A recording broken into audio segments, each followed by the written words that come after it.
Eleanor Whitmore pressed her hand flat against the cold iron lock of her trunk and made herself a promise she intended to keep until she died.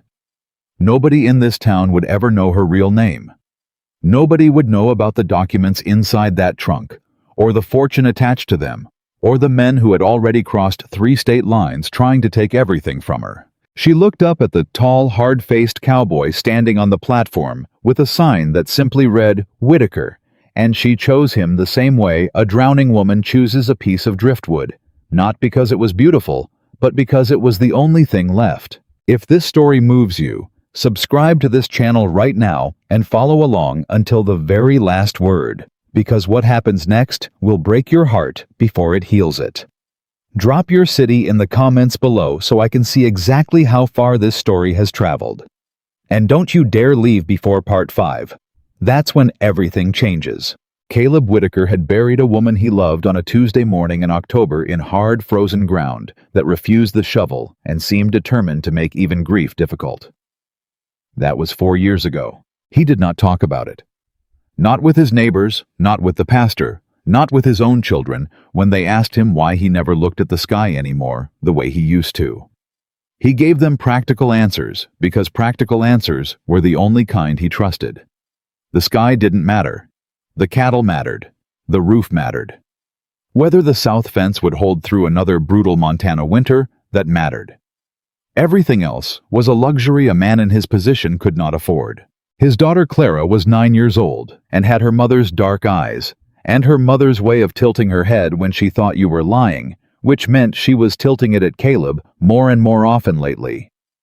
His son Thomas was 6 and had recently decided that silence was something to be filled at all costs, which was the opposite of everything Caleb had taught himself to believe. They were good children. They deserved more than what he was managing to give them, and that was the thought that finally broke him. Not the struggling cattle numbers, not the 3 consecutive bad winters, not the roof section that had buckled under ice and still showed sky through a gap he hadn't found time to properly repair. None of those things had broken Caleb Whitaker, because broken implied giving up, and giving up was not something a man did when 2 children were watching him. But one evening in February, he sat down to eat supper, and Clara had cooked it herself, because he'd been out on the fence line since before dawn, and she'd gotten tired of waiting. She'd done a reasonable job of it. Better than reasonable. She was 9 years old, and she was cooking supper because her father was too exhausted to remember the family needed to eat. He sat there looking at that plate of beans and salt pork, and he felt something give way inside his chest. "Papa," Clara said, watching him with those eyes, "you have to get some help." He didn't answer right away. "Thomas told the school teacher we don't have a mama." She continued, her voice careful the way she'd learned to be careful around him. "She felt sorry for us. I don't want people feeling sorry for us." "Nobody should be feeling sorry for us," Caleb said. "Then do something about it." She was 9 years old. He wrote the letter to the agency in Chicago 3 days later. He was not poetic about it. He did not describe himself as a romantic man or a tender one, or anything that would give a woman false expectations. He wrote that he was 38, a rancher in Montana Territory, that he had 2 children, and a working ranch that needed a capable woman's hand, that he could offer a decent roof and honest work and fair treatment, and that he was not looking for anything beyond a practical partnership. He did not mention love. He did not think love was something he was still capable of, and he had enough respect for whoever might read that letter to be honest about it. He sealed it and mailed it and told himself it was the same as hiring a farmhand, which was a lie he kept telling himself all the way up until the morning of the train's arrival. The platform at Red Hollow Creek had a way of making a man feel conspicuous. Caleb stood with his hat in his hands and watched the train slow, and he was aware of people watching him. The Hendersons from 2 ranches over Bill Graves from the Mercantile. A cluster of women outside the millinery who had no legitimate reason to be gathered there on a Tuesday morning, except that word had gotten around about what Caleb Whitaker had done. He heard one of them say something and the others laugh. He put his hat back on and looked at the train. People got off. He watched them the way he'd watched cattle auctions, with deliberate patience, letting his eyes work through the crowd methodically. And then he saw her. She was not what he expected. He hadn't allowed himself to form too specific a picture, but whatever vague outline he'd carried in his mind, it adjusted fast. Eleanor Whitmore was a full-figured woman, broad-shouldered and solid, in the way that spoke of physical substance rather than fragility. And she moved with a quietness that struck him immediately. Not the quietness of someone trying to go unnoticed, but the quietness of someone who had learned that drawing attention sometimes cost you things you couldn't afford to lose. She wore a traveling dress that had once been good quality and had faded to something more honest. Her dark hair was pinned simply. Her face was plain in the way that takes a second look to understand isn't plain at all. She was not looking at him. She was looking at the platform, at the people on it, at the spaces between the people conducting a survey that had nothing to do with curiosity and everything to do with something that looked to Caleb's practiced eye a great deal like fear. Then she saw the sign with his name on it. She took one breath visibly, and then she straightened her spine, lifted her chin, and walked toward him with the deliberateness of a woman who had made a decision she intended to honor. "Mr. Whitaker," she said. "Ma'am." "Eleanor Whitmore." She offered her hand, and he shook it, and her grip was firm. "I appreciate you meeting me." "Didn't seem right not to," he said, which was about the most he'd planned to say on the subject. There was a pause. "Is there—" she started. "Your bags," he said. "I've got the wagon." "There's one item that will require assistance," she said, and her voice, which had been steady through the introduction, shifted slightly on those words. "It's rather heavy." He followed her back to the freight car. The trunk was iron-bound hardwood, the kind you'd expect to transport valuables that could survive a hurricane. It took Caleb and 2 railroad workers to move it, and even then, it was a serious effort. "What have you got in here?" he asked, not unkindly. "My belongings," she said. He looked at her. She looked back at him. Her expression was composed, and her eyes gave nothing away, but her hand was pressed against the side of that trunk, the way you might press your hand against something you needed to be sure was still there. He let it go. He didn't know yet that he shouldn't have. The wagon ride to the ranch was 12 miles, and for the first 4 of them, neither of them spoke, which Caleb found more comfortable than he expected. Most people felt the need to fill silence. She didn't seem to, which he respected, even if he couldn't have explained why. Thomas was the one who eventually made conversation unavoidable. "You're the biggest lady I ever seen," his son said helpfully from the wagon bed. "Thomas?" Caleb's voice was flat. "I'm just saying. I'm aware you're just saying. Stop saying." He glanced at Eleanor, prepared to offer something approximating an apology, and found that she was pressing her lips together in a way that was clearly suppressing something. "It's all right," she said. "Children are honest. I prefer it." She looked back at Thomas. "And you're the most talkative 6-year-old I've met in some time." Thomas considered this. "How many 6-year-olds do you know?" "Thomas," Caleb said, "I'm asking a genuine question." "You can ask it silently." Thomas went quiet for about 40 seconds, then said, "I like your trunk." "Thank you," Eleanor said. "It was my grandmother's." "What's in it?" "Important things." "Like what?" "Thomas." This time it was Clara who spoke, and she used a tone that Caleb recognized as borrowed directly from a voice he no longer heard. It worked the same way it always had. Thomas subsided. Clara, who had not said a word since Eleanor climbed up onto the wagon, was watching the woman beside her father with the same slow, measuring attention she used on everything she was trying to understand. Caleb knew that look. He let it work. Clara's judgment was rarely wrong. The ranch looked better from a distance than it did up close, which was true of a lot of things in life. Up close, the fence needed work. Up close, the barn roof showed signs of last winter's cruelty. Up close, the garden had been let go in a way that a man managing everything alone sometimes couldn't help. Eleanor looked at it all without comment. He watched her looking, trying to read disappointment, and didn't find it. "The house is sound," he said. "Roof's repaired where it matters. Kitchen's small, but it works." "I don't need large," she said. "I need honest." He wasn't sure what to do with that, so he just pulled the wagon to a stop and got down.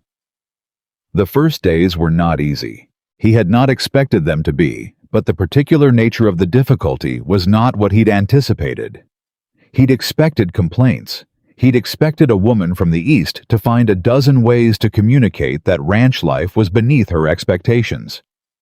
He'd expected sighs and pointed silences, and maybe some tears before the first week was out. What he got was someone who burned the first 3 meals she attempted and apologized exactly once for each, and then asked him specifically and directly what he would prefer she improve. "The biscuits," he said. "Show me." He stared at her. "You know how to make them properly," she said. "Show me." "I'd rather learn it right than keep doing it wrong." So he showed her. It was the strangest 20 minutes of his recent life standing in his own kitchen, demonstrating biscuit technique to a woman he'd known less than a week. And she watched him with complete attention, asked 2 precise questions, and on her next attempt produced something that was arguably better than his. "You learn fast," he said. "I've had to," she said, and she said it quietly enough that he understood it was one of those statements that had more underneath it than it showed on top, and he let it go, the same way he'd let the trunk go. He would come to regret that pattern. She was good with Clara, which mattered more to Caleb than he wanted to admit. Clara was not an easy child to get along with, not because she was mean-spirited, but because she was smart enough to see through most of the effort people made, and she had no patience for effort that wasn't genuine. Eleanor didn't make the kind of effort that was designed to be seen. She just paid attention. She noticed that Clara hated having her hair brushed from the back that she read by the window until the light was completely gone, that she had strong opinions about which animals on the ranch deserved names and which ones were merely livestock. "You think the bay mare should be named?" Clara asked one afternoon. "I think anything that can recognize its own name deserves one," Eleanor said. Clara thought about this. "Papa doesn't name them." "Your papa has a lot on his mind." "You could name her." Eleanor looked at the mare, then at Clara. "What would you call her?" Clara said immediately. "Constance." "That's a good name." "It means faithful," Clara said. "I looked it up. I know what it means," Eleanor said, and there was something in her voice right then that made Clara look at her sharply. But Eleanor had already turned back to the fence, and whatever had been in her voice was gone.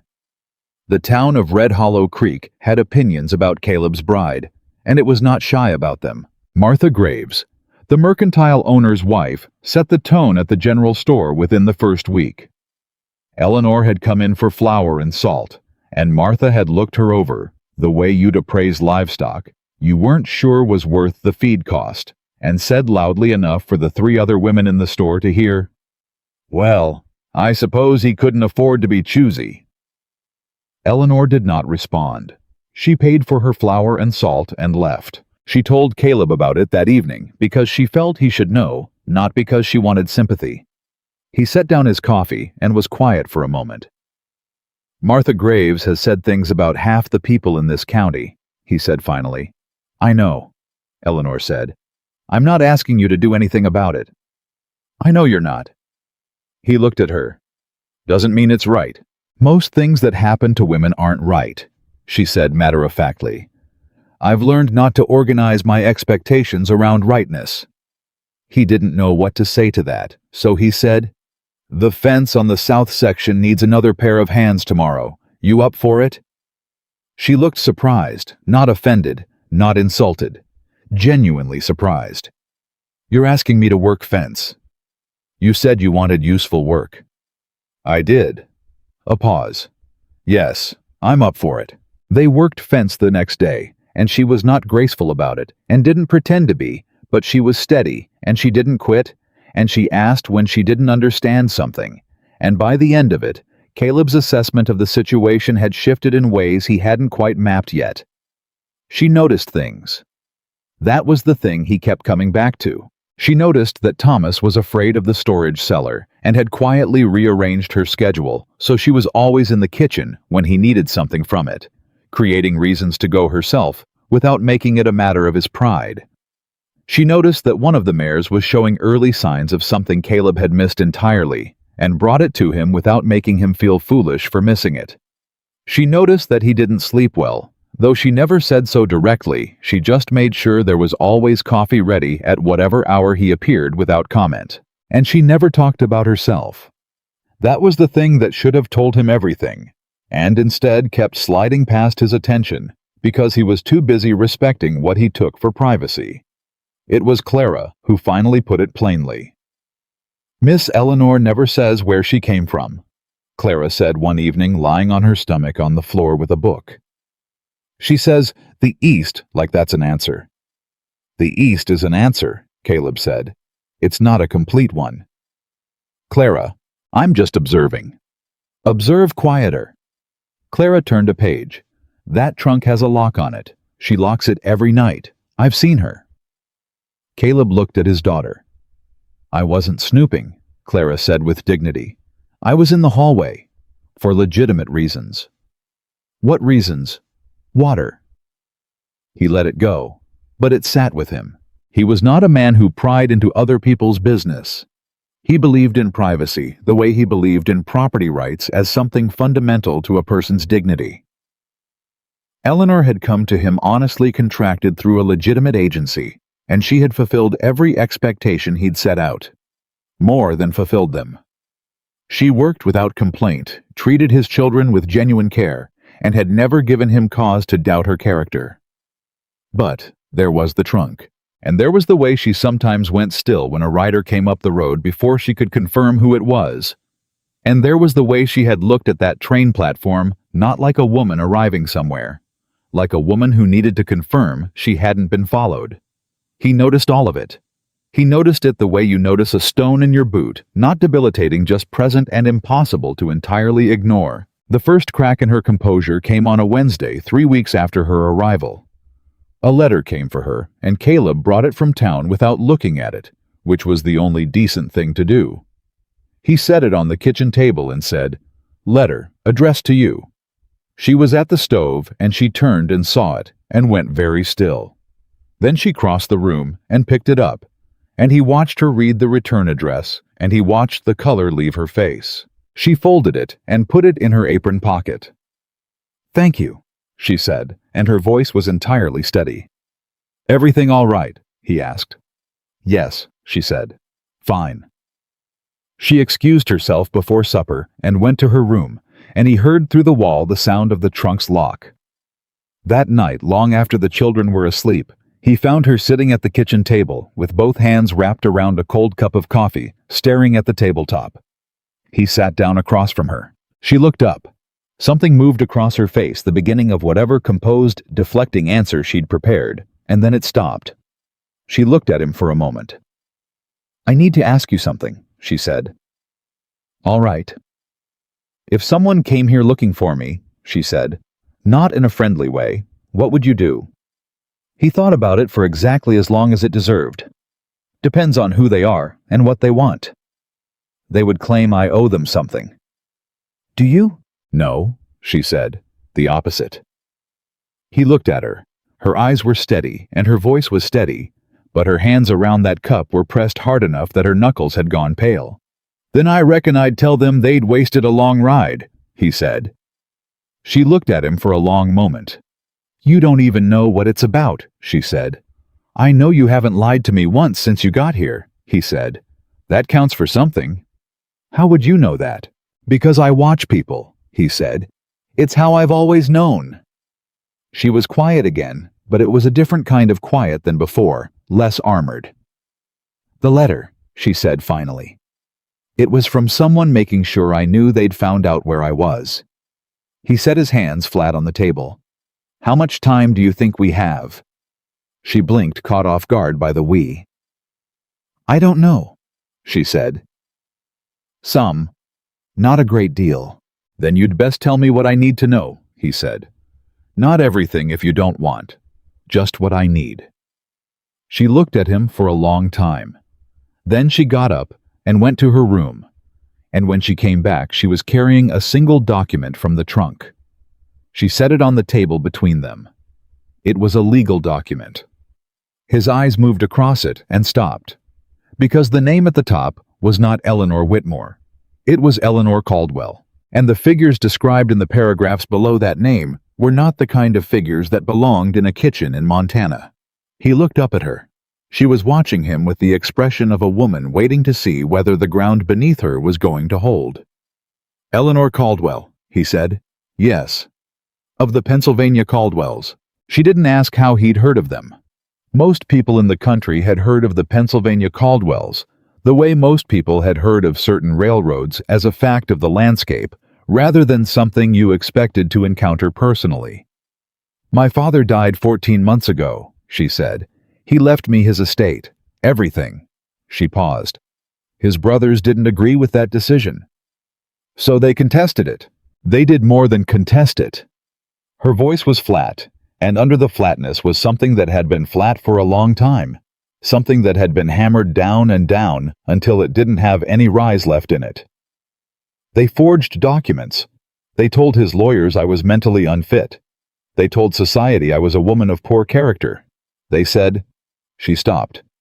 "They said a great many things about my appearance and my temperament and my capacity for rational thought, none of which was true, and all of which was very easy for people to believe because—" She stopped again.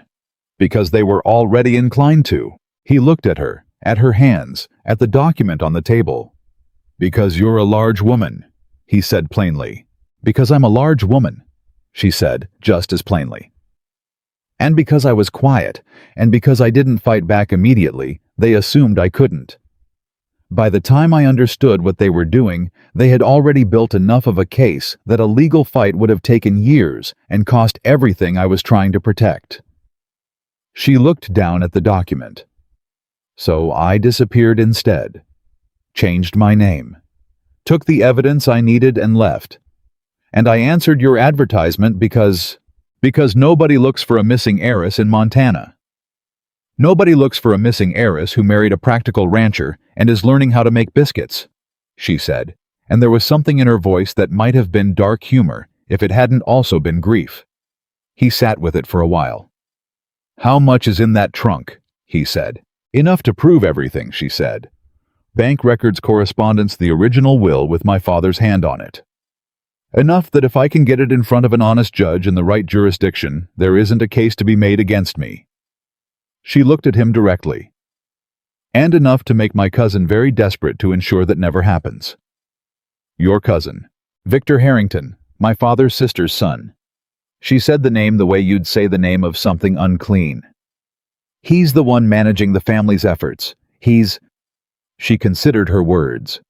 "He is a man who has always believed that wanting something badly enough entitled him to it. And he has always wanted the Caldwell fortune very badly indeed." Caleb was quiet. "I know what I brought into your house," Eleanor said. "I know it wasn't what you bargained for. You asked for a practical woman to help with a ranch, and you got—" She gestured at the document. "This. I understand if you want me to leave. I can go north or west. There are other places I can disappear." He looked at her for a long time. "You're not going anywhere," he said. She went still. "We made an agreement," he said, "and I don't break agreements.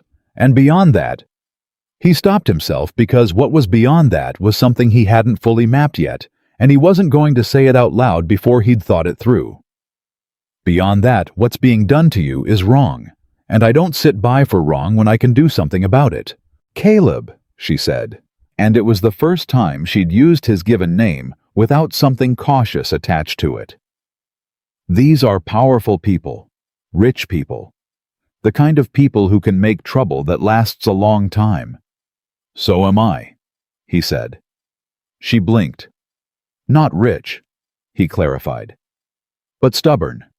And I know every man in this county, and the judge in this territory, and the sheriff, and about a dozen ranchers who owe me a favor or respect my word."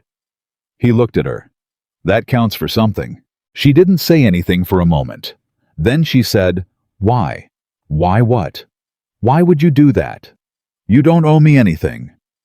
He looked at his hands on the table. Clara likes you, he said finally. Thomas likes you. The bay mare likes you. He paused. I've found I don't have a great deal of use for people who try to take things from women just because they reckon a woman won't hit back. She looked at him for a long time. Outside, the Montana wind moved against the house the way it always did, constantly without apology, as if reminding everything that stood here that standing was something that had to be chosen again and again. The letter said he'd be here within 2 weeks, she said. Then we've got 2 weeks, Caleb said.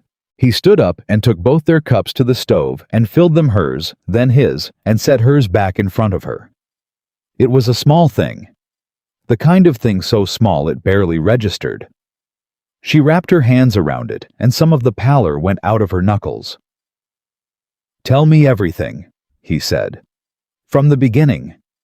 Everything I need to know to fight this. And she did.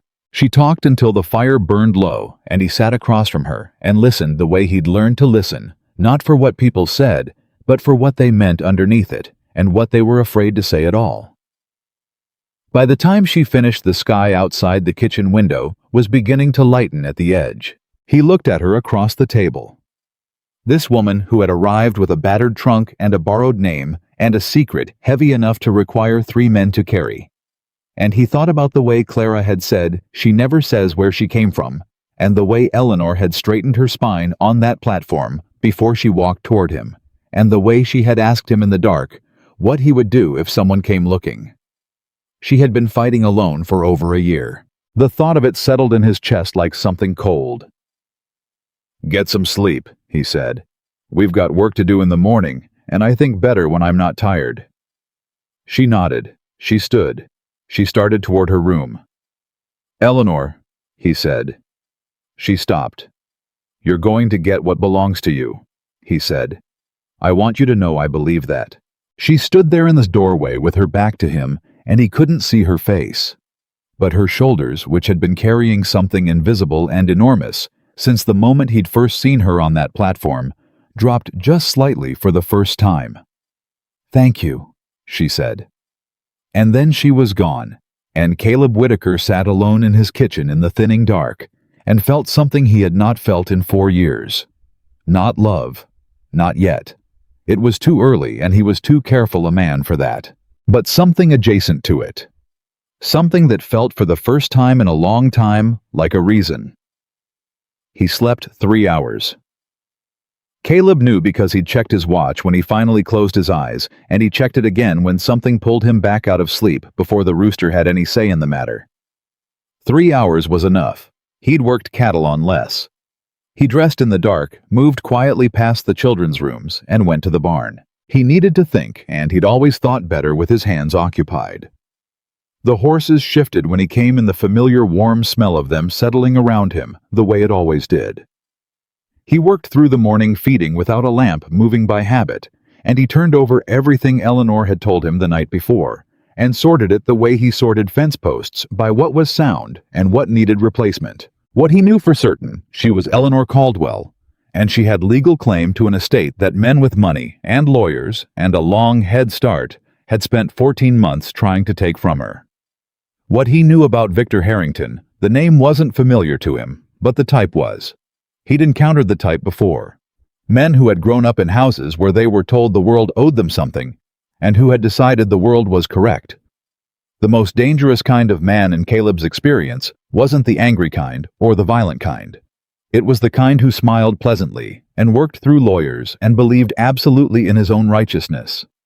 That kind was harder to stop because you couldn't see the damage coming until it had already arrived. He was filling the last water bucket when he heard the creak of the barn door. Eleanor stood there in the early gray light, already dressed, her hair pinned back, holding 2 cups of coffee. You don't have to be up yet, he said. I know. She came in and handed him a cup. I don't sleep well when I'm thinking. What are you thinking about? Whether I made a mistake telling you, she said, which was more honest than most people would have managed. He took a drink of the coffee. Did you decide? I decided I don't think so. She looked at one of the mares.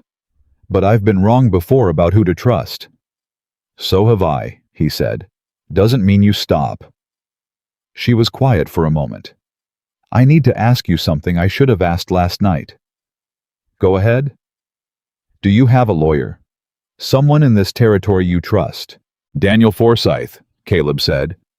Practices out of Helena. I've known him 12 years. Honest man, which in his profession is not a small thing. Something in her face shifted. Would he see us? He'll see us because I'll ask him to. He looked at her. I'll ride to Helena end of this week, if you think that's soon enough.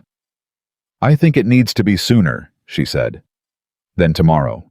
She let out a breath she'd been holding for what felt like considerably longer than the length of their conversation. Caleb. Ma'am. I have money, she said, and she said it carefully. The way you put weight on ice, you're not sure will hold. Not with me. There are accounts I can access. I want to pay for whatever this costs. His fees, your time away from the ranch, all of it. We'll figure the money out when there's something to figure, he said. Right now, I'm more interested in knowing how much of a head start this cousin of yours actually has. He has lawyers who've been working this for over a year. And you have documents that prove the will was forged. Yes. Then we're not starting behind, he said. We're starting even, and we've got something they don't. What's that? They don't know what you brought with you, he said. As far as Victor Harrington knows, you disappeared with nothing. He doesn't know about the trunk. She went very still. You haven't told him. I haven't told anyone, she said. I haven't told anyone anything about what I took with me. I was afraid. She stopped. If he knew what was in that trunk, he wouldn't be sending letters. He'd have already sent something worse. So right now he thinks he's coming here to intimidate you into giving up and going away quietly. Yes. Caleb looked at her over the rim of his cup. Then let him think that. She looked at him with an expression he hadn't seen on her before, not quite hope because she was too careful for something as unguarded as hope, but something on the road toward it. You're saying don't let him know what we have until we're standing in front of a judge. I'm saying let him walk in here believing he's already won, Caleb said.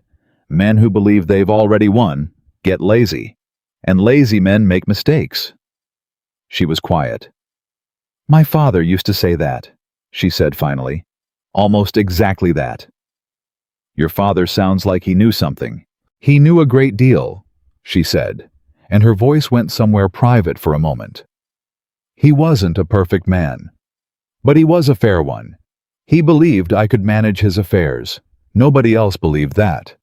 She paused. I think sometimes that's the thing I most want to prove, not for the money, for him.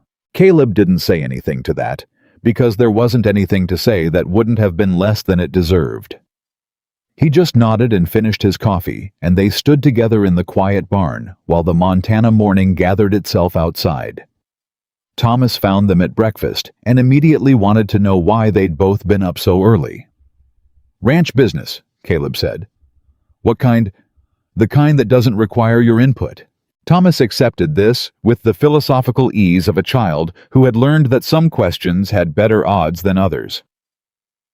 Miss Eleanor, he said, did you know our barn cat had kittens? I did not, Eleanor said. 3 of them. One's all black. Can we name them?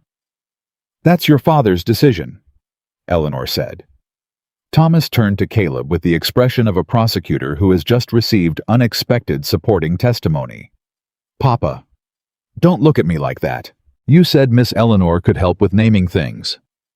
I said no such thing. You implied it. I did not imply anything. Finish your eggs. Clara, who had been watching Eleanor through this entire exchange with the same careful attention she'd maintained since day one, said quietly, You didn't sleep. Eleanor looked at her. I slept some. Your eyes look like Papa's when he's worried about something. Clara, Caleb said. I'm observing, Clara said. It's not rude to observe. It's rude to observe out loud without invitation. Clara looked at Eleanor. Are you worried about something? Eleanor looked back at her, and Caleb watched Eleanor make a decision in real time, watched her choose the particular kind of truth that was honest without being the whole story. I have some things to sort out, she said. But they're being sorted. Your father is helping. Clara looked at Caleb, then back at Eleanor. Then, satisfied by whatever it was she was measuring, she returned to her breakfast. Thomas said, The black kitten should be called Midnight. Obviously, Clara said with contempt. What's wrong with Midnight? It's what everyone calls black kittens. Because it makes sense. Constance would be a better name, Clara said.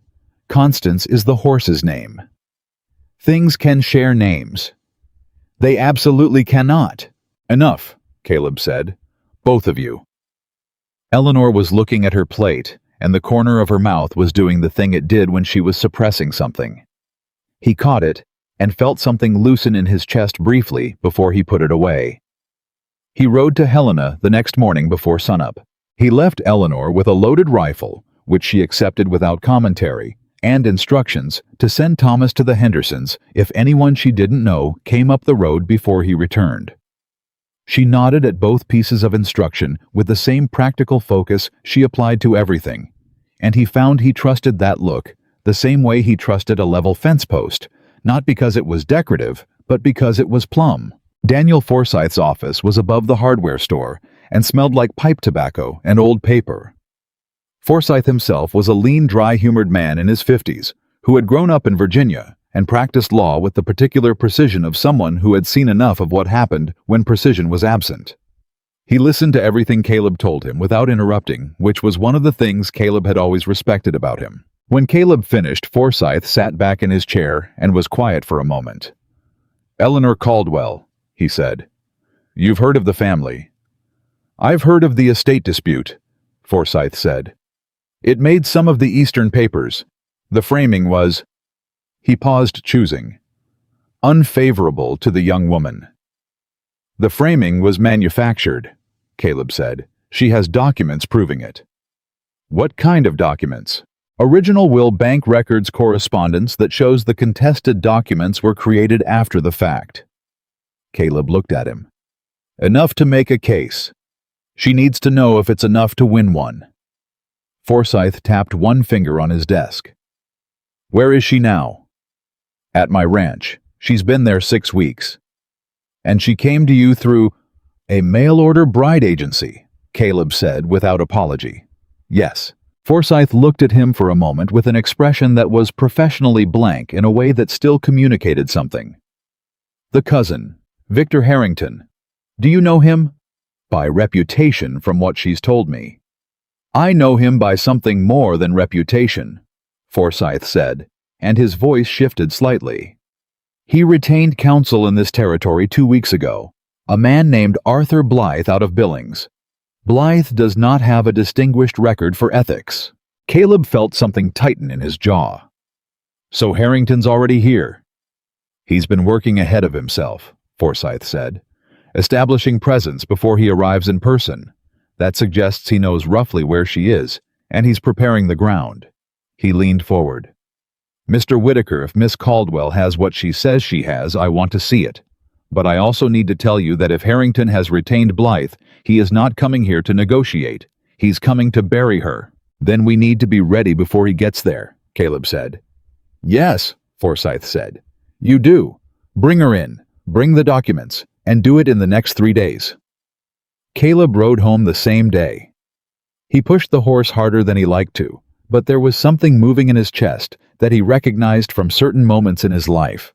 Not panic, because panic was useless, but the particular alertness of a man who has understood that the window for a thing is smaller than he thought. He came over the last ridge before the ranch and saw the house sitting quiet in the afternoon light, smoke coming from the kitchen chimney, and the involuntary relief of it was something he didn't examine. Eleanor came to the door when she heard him, and behind her he could see Clara setting the supper table, and Thomas's voice going somewhere inside the house about something that probably involved the kittens. How did it go? Eleanor asked, before he'd gotten both feet on the ground. "Forsyth wants to see you and the documents," he said. "3 days. But there's something you need to know." Her face went careful. "Tell me." "Harrington's already retained a lawyer here in the territory," he said. "He's been setting up before he arrives." She didn't make a sound, but something moved through her. He watched it go through her, the way weather moves through a valley, visible in what it touched, even when you couldn't see the thing itself. "How long has his lawyer been here?" "2 weeks." She turned and went inside. He followed. She went directly to her room, and he heard the trunk unlock, and when she came back to the kitchen table, she had a small leather folio in her hands. She sat down and opened it, and began going through papers with focused, methodical speed, and he sat across from her and watched her, and did not speak. Clara appeared in the doorway, took one look at both of them and said, "Thomas, come help me with the table." Thomas appeared behind her, opened his mouth and closed it when Clara leveled a look at him that no 6-year-old should have had to receive. He retreated. The door to the back room clicked shut. "There's a document in here," Eleanor said, not looking up, "that I've been holding specifically for this situation. My father's personal attorney, not the family's attorneys, but his own private counsel, wrote a letter 3 weeks before my father died. It was delivered to me privately, and I never disclosed it because I was afraid it would disappear." She found what she was looking for and laid it on the table. It confirms the date the original will was filed and the name of the witness. The will Harrington produced in court has a different witness name, a man who, by my father's attorney's account, was not present that day. Caleb looked at the letter. "This is what you built your case on." "This is what I survived on," she said quietly. "When everything else was being taken and rewritten and reframed, this was the thing I knew they couldn't change because they didn't know it existed." She looked at him. "If Forsyth can get this in front of a judge with jurisdiction," "He can," Caleb said. "He knows the territorial judge. They don't love each other, but they respect each other, and Forsyth has enough credibility that a request from him gets heard." She pressed her hand flat on the letter. "I've been carrying this for 14 months, she said. He didn't say anything. "I carried it to Chicago, and I carried it onto a train, and I carried it into this house." Her voice was very even. "I've woken up in the middle of the night and put my hand on that trunk to make sure it was still locked. I've sat in the dark for an hour because I heard a sound I didn't recognize, and I didn't know if it was him." She looked up. "I'm tired, Caleb. I am very, very tired of being afraid of something that I should already own." "Then we end it," he said.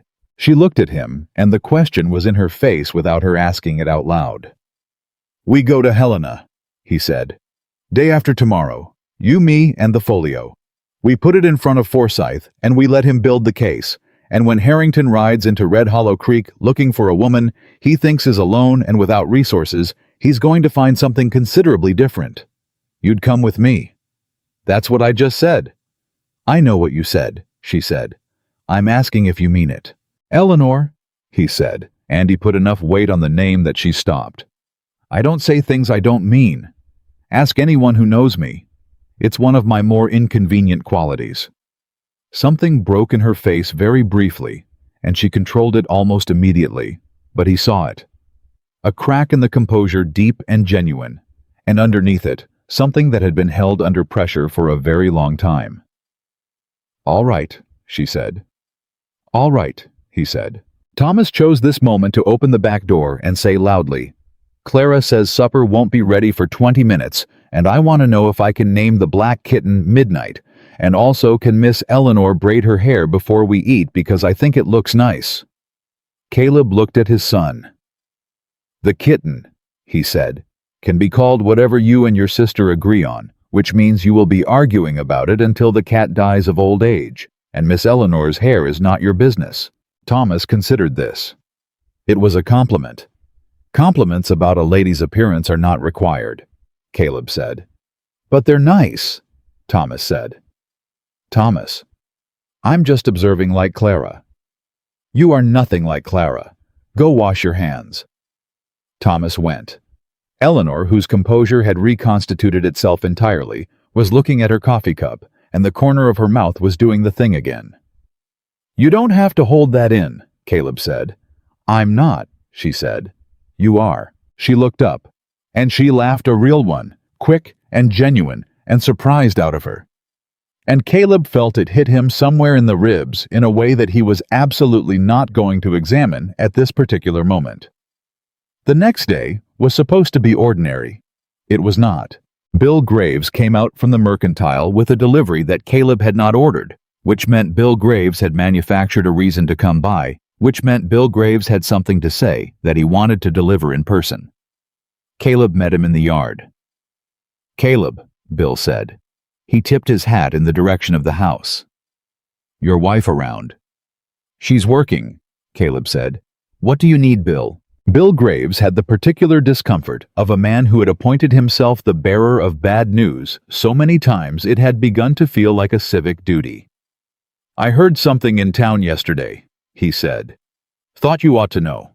There's a man been asking around. Came in on the Tuesday stage. Asking about a woman named Whitmore. Whether anyone's seen her, whether anyone knows a woman by that description who might have come through recently." Caleb kept his face very still. "What kind of man?" "City man," Bill said.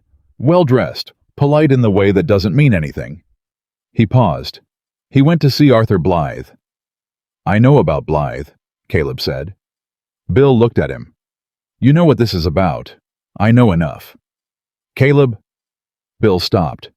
He'd known Caleb a long time, and he knew better than to push when Caleb used that tone. "He's not alone. He had 2 men with him that I could see. Could be more."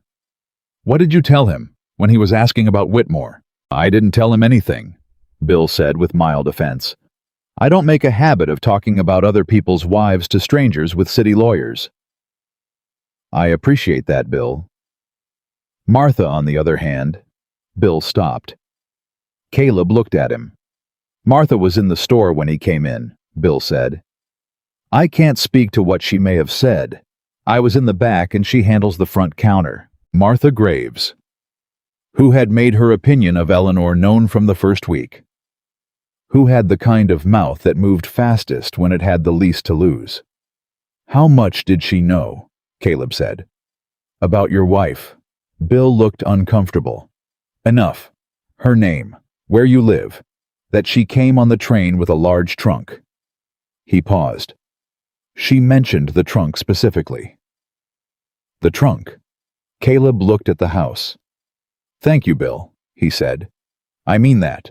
Bill nodded, flicked his hat brim, and turned his wagon around. Caleb went inside.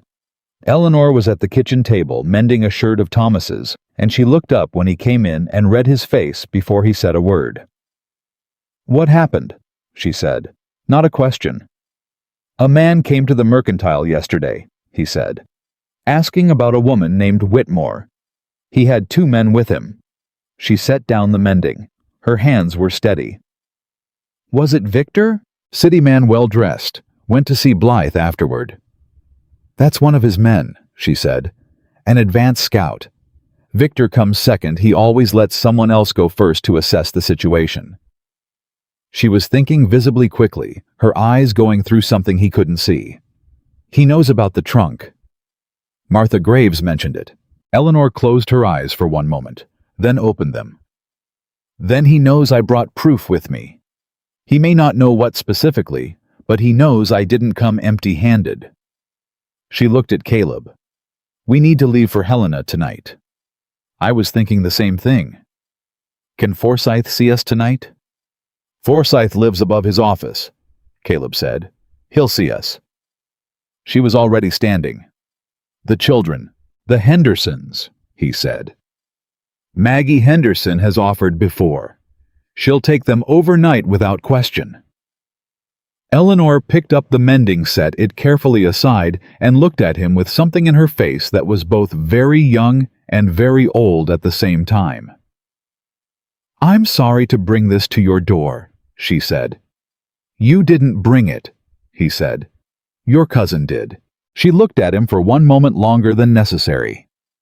Then she went to her room and he heard the trunk unlock for what felt like the 100th time and the 10th like it mattered, and he went to saddle the horses. They rode. The children went to the Hendersons without complaint. Clara with her book, and Thomas with questions that Maggie Henderson absorbed with the practiced grace of a woman who had raised 6 of her own. They didn't ask why. Caleb had told them ranch business, and Clara had looked at him with those eyes, and then looked at Eleanor, and then simply picked up her bag, which told him she understood more than was entirely comfortable. The road to Helena was dark and cold, and they rode mostly without talking, which had become between the two of them a comfortable thing rather than an awkward one. He was aware of her beside him, in the way you're aware of something that has become part of the geography of a space, present in your peripheral attention, even when you're not directly looking. About an hour in, she said, "My father used to say that the measure of a person was what they did when the cost was high." "Sounds like something worth remembering," Caleb said. "I've thought about it a lot these past 14 months. A pause. "I've also thought about whether he was right. And I think he was. I just also think it would be easier to agree with if the cost weren't quite so consistently high." Caleb almost smiled. "That's the thing about measures," he said. "They don't work on the easy days." She was quiet. Then, "Why did you stay in Montana after your wife?" He didn't answer immediately, and she let him not answer immediately, which was another thing about her he'd noticed. "Clara was born here," he said finally. "Thomas, too. It was her home before it was mine, if I'm honest about it. She loved this land." He paused. "I couldn't leave. Didn't know how to explain to the children why we would, when the reason was just that I couldn't bear to stay. So you stayed and learned to bear it." Something like that. She looked at the dark horizon. "That's what I want," she said. "Not the estate, not the money, or not only that. I want to stop running. I want to stay somewhere long enough that leaving would be hard." He thought about the ranch, about Clara naming the mare Constance, about Eleanor's hands on that cold coffee cup at 2 in the morning. "Well," he said, "Montana is a reasonable place for that." Forsyth opened his door at 10 at night without complaint, took one look at Eleanor and the folio she was carrying, and said, "Come in, I'll put the kettle on." They sat in his office for 3 hours. Forsyth went through every document with the focused, unhurried thoroughness of a man who understood that speed and haste were different things and had no patience for the latter. He asked precise questions. He compared dates. He read the letter from Eleanor's father's private attorney, twice set it down, and was quiet for a full minute. "Miss Caldwell," he said. "Whitaker," Eleanor said, and Caleb looked at her. She looked at him briefly. "Eleanor Whitaker, for the purpose of this territory and this proceeding." Forsyth accepted this without expression. "Mrs. Whitaker, the letter from Harold Sims, the private attorney, combined with the original will and the banking correspondence creates a case that I would characterize as strong, not certain, but strong." "What would make it certain?" Eleanor asked. "Harold Sims himself testifying in person." Forsyth looked at her over the document. "Is that possible?" Eleanor was quiet. "I don't know where Harold Sims is," she said. "After my father died, he was pressured by the family. I believe he left Philadelphia." "But he's alive to your knowledge?" "When I left, yes." Forsyth tapped the letter. "If I can locate him, and if he's willing to testify, the case Harrington has built collapses. The forged witness signature alone is enough to void the contested will. Add Sims's testimony, and you have not just restoration of the estate, you have grounds for criminal fraud charges against Harrington and whatever lawyers helped him." Something went through Eleanor's face, a full body shift, like a woman who has been braced for impact for so long, she'd forgotten what it felt like to stand without bracing. "Can you find him?" she asked. "I can try," Forsyth said. "I have connections in Philadelphia who owe me professional courtesies." He looked at Caleb. "I need time. 2 weeks, possibly 3.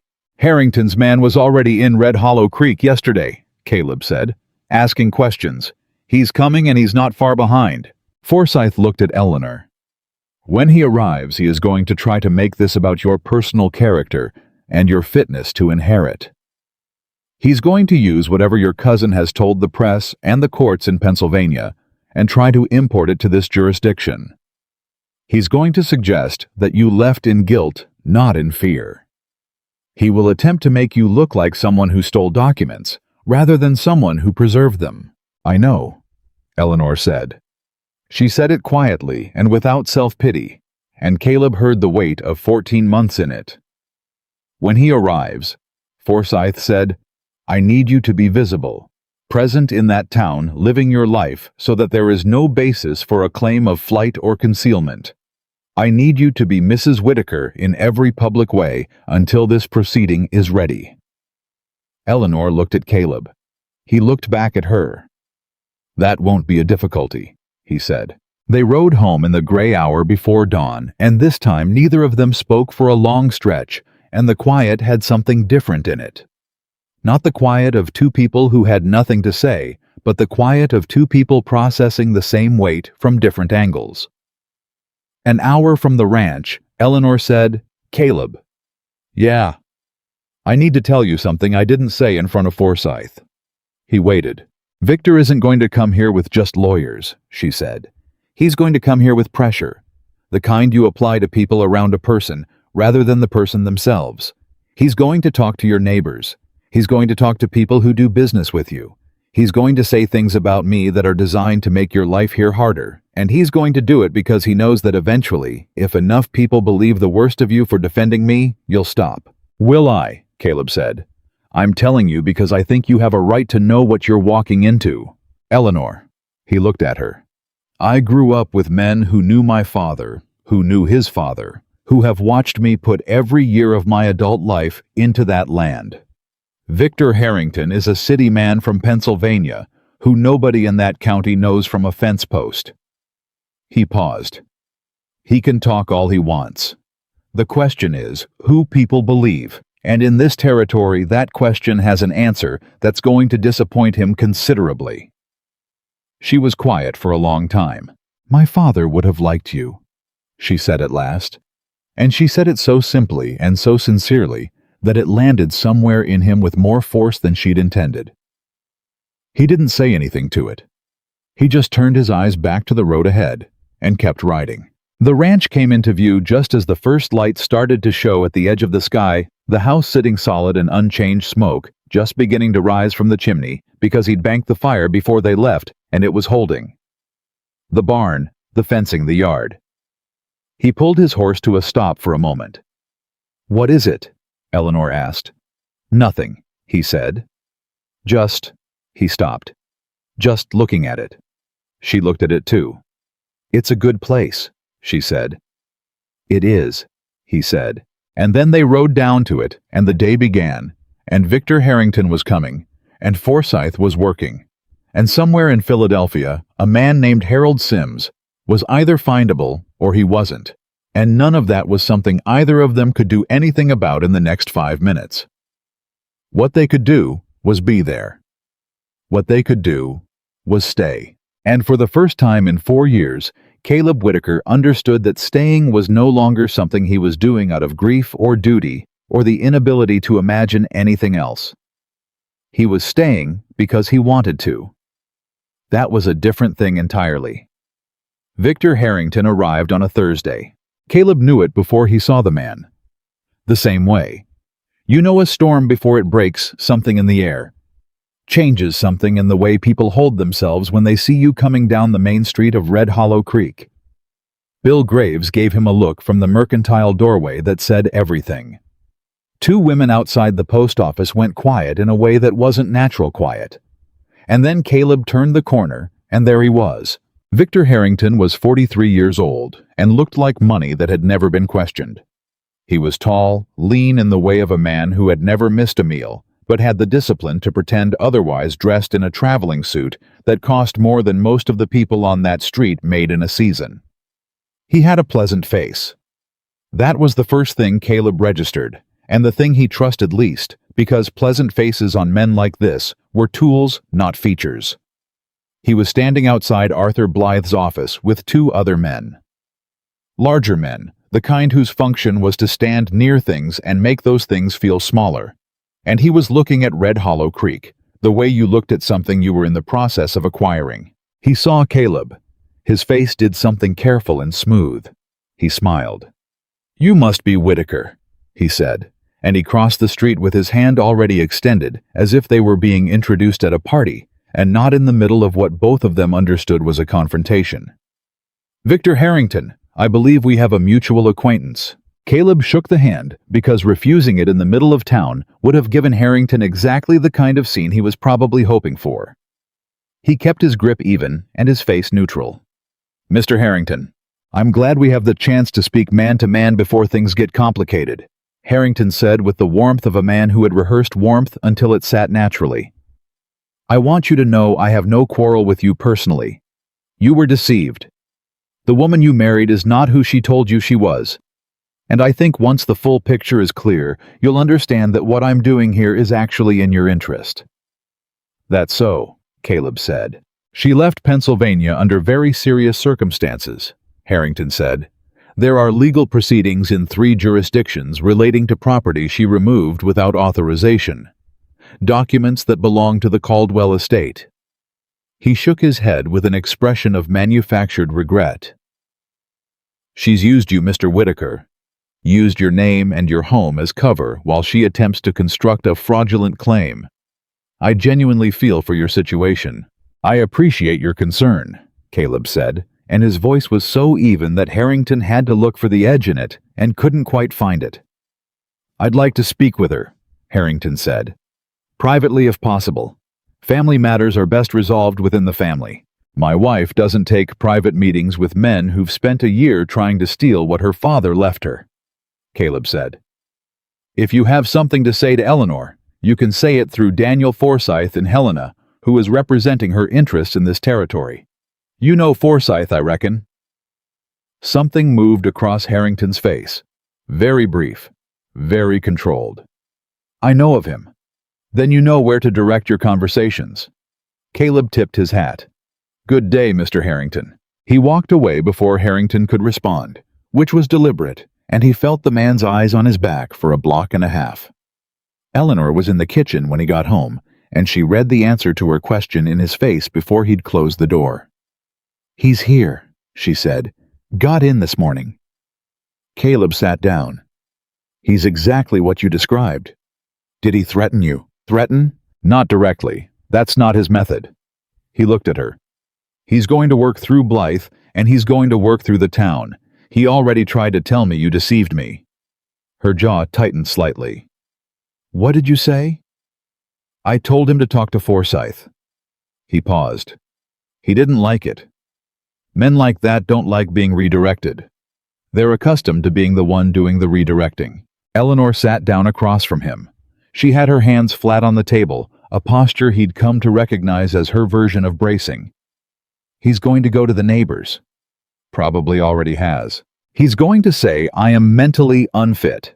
That's his foundational argument, that a woman of my size and temperament and history is not competent to manage an estate of that magnitude. He'll have medical opinions.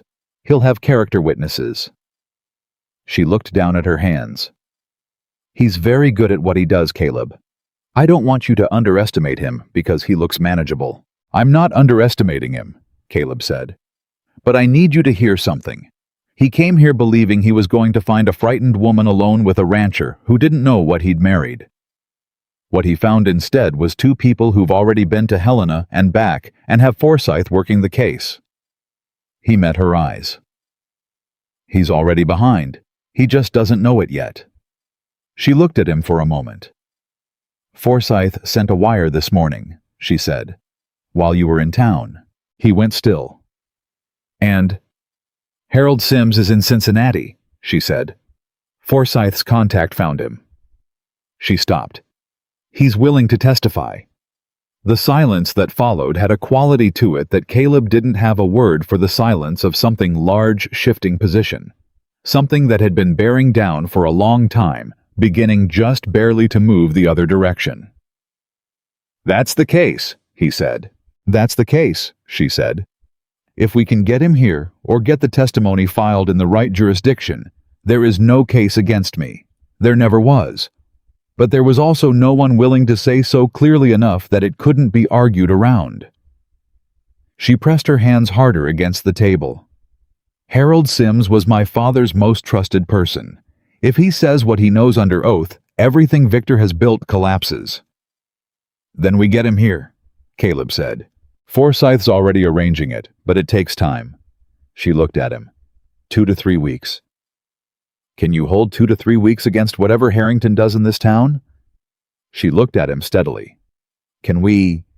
He looked back at her just as steadily. Yeah, he said.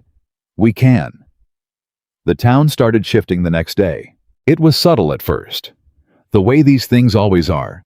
The kind of subtle that you might mistake for coincidence if you weren't paying attention, or if you'd never watched a man like Harrington work. Tom Aldridge from the feed store was suddenly unavailable when Caleb came in for supplies, leaving a boy of 16 to manage the transaction with the particular awkwardness of someone who'd been told something he wasn't sure what to do with. The Henderson boys, who had worked Caleb's fence line twice this year on fair exchange, didn't come by on Friday the way they usually did. At Sunday services, there was a shift in the seating. Nothing dramatic. Nothing that could be pointed to directly. Just a handful of families who usually sat adjacent to Caleb and his family, who found themselves called to different pews by some invisible social gravity. Clara noticed. Of course she did. People are acting strange, she said on the walk home from church, her voice precise and uninflected. People sometimes do, Caleb said. It's because of Miss Eleanor, Clara said. It wasn't a question.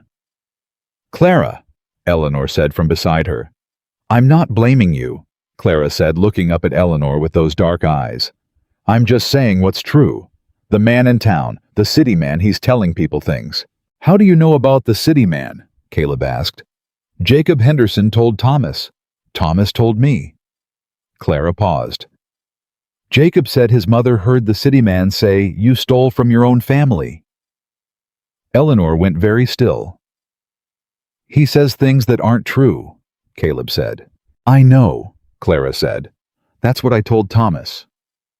She paused again, and then with the particular precision of a 9-year-old who has her mother's eyes and her father's stubbornness, she said, I told Thomas that a liar coming to town doesn't make his lies true, and that what matters is what we know, and we know Miss Eleanor.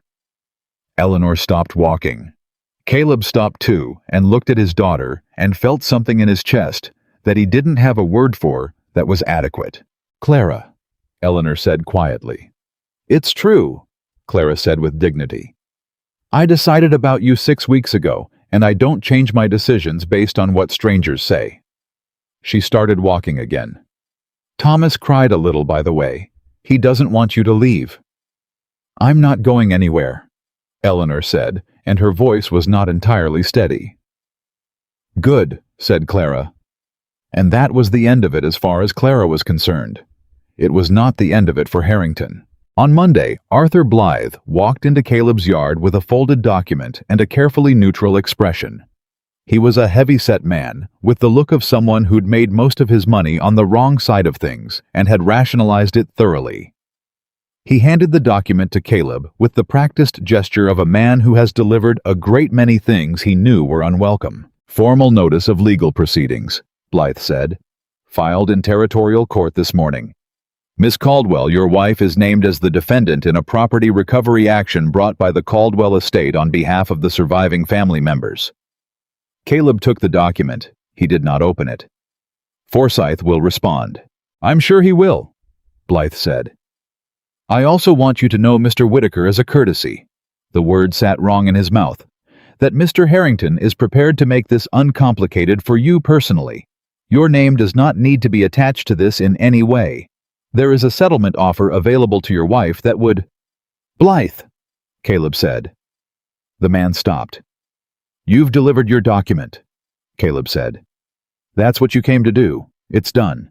You can go. Blythe looked at him for a moment with the expression of a man trying to determine whether the wall he's encountered is movable and concluding it is not.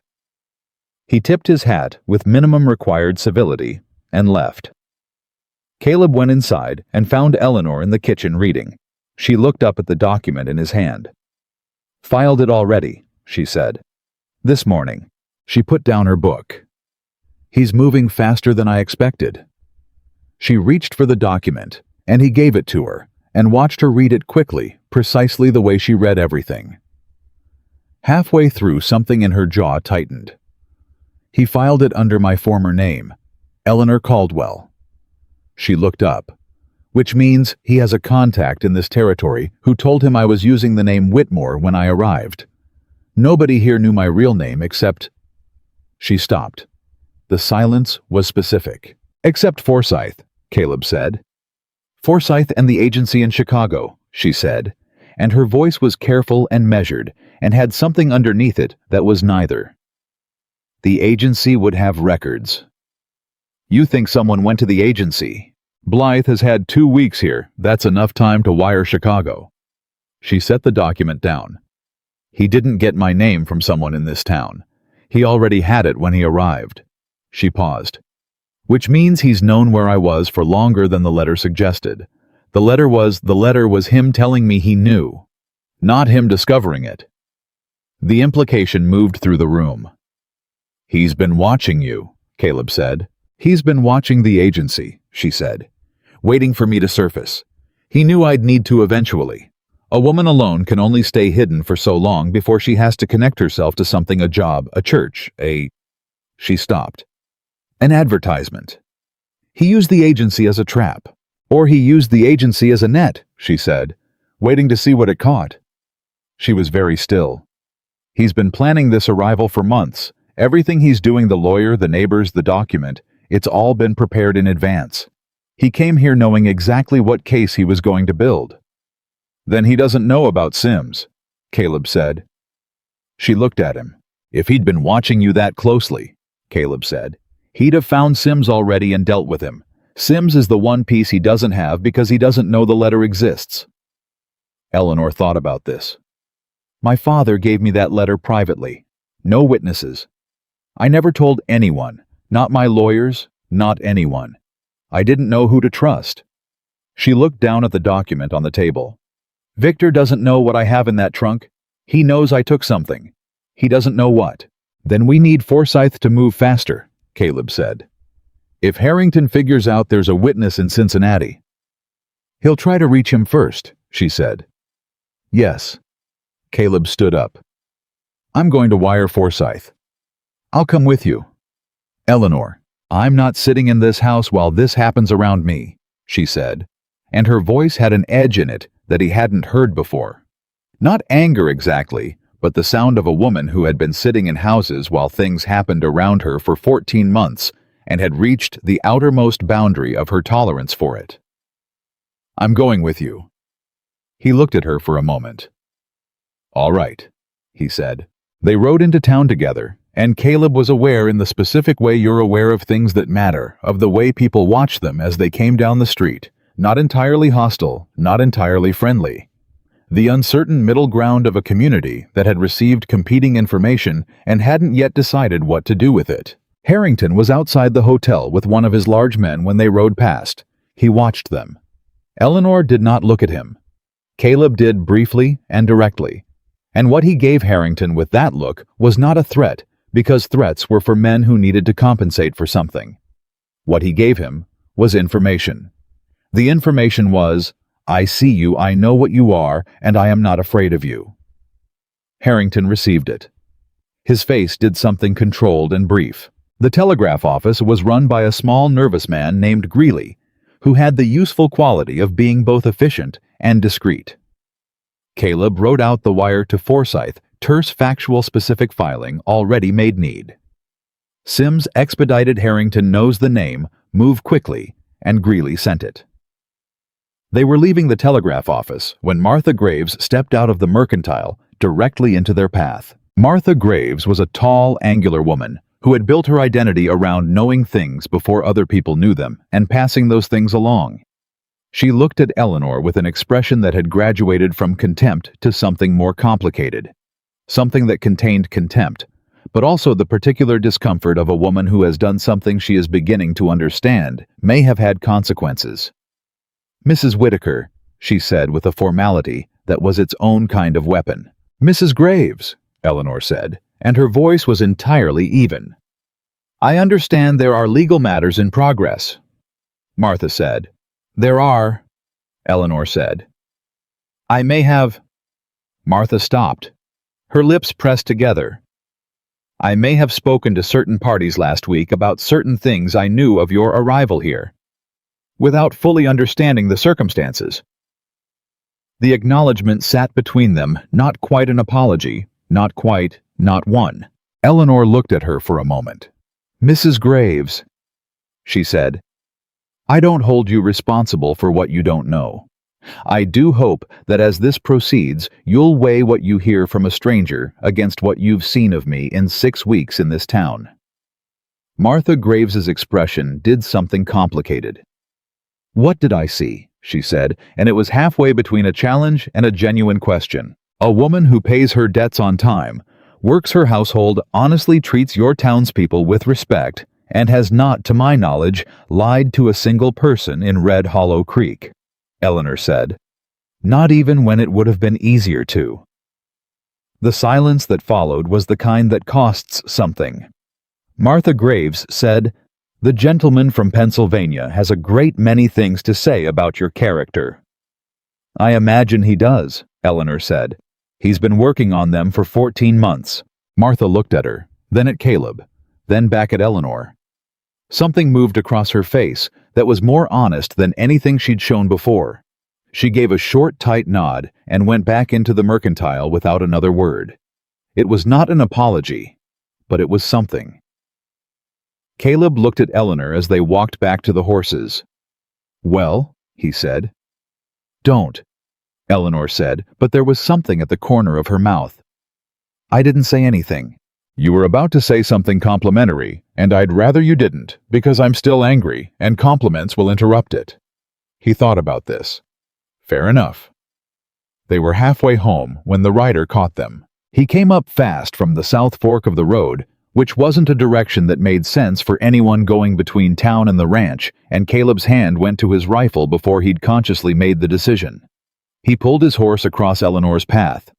Instinct, not instruction, and put himself between her and the approaching rider. The rider pulled up 10 yards out. One of Harrington's large men. He had an envelope in his hand, and the careful posture of someone who understood he was within range of a rifle, and would prefer to stay on good terms with that reality. "Message for Mrs. Whitaker," he said. "From Mr. Harrington." "You can leave it on the ground," Caleb said. The man hesitated, then did exactly that, dropped it, turned his horse and went back the way he'd come. Caleb waited until he was 100 yards gone, before he got down and picked it up. "Don't open it yet," Eleanor said. He looked up at her. "Wait until we're home," she said. "I don't want to read it on a road." They rode the rest of the way in silence, and when they got home, and the horses were settled, and the children were still an hour from being fetched from the Hendersons, they sat at the kitchen table, and Eleanor opened it herself. She read it once. Then she set it down flat on the table and put her hands in her lap. "What does it say?" Caleb said. "He's offering to drop all proceedings," she said. "All of them. The filing the Pennsylvania claims the character challenges. He'll withdraw everything." She paused. "In exchange for a signed agreement giving him controlling interest in the Caldwell Railroad holdings and primary management of the estate for a period of not less than 20 years. Caleb looked at the letter. "He leaves you what?" "A residential allowance," she said.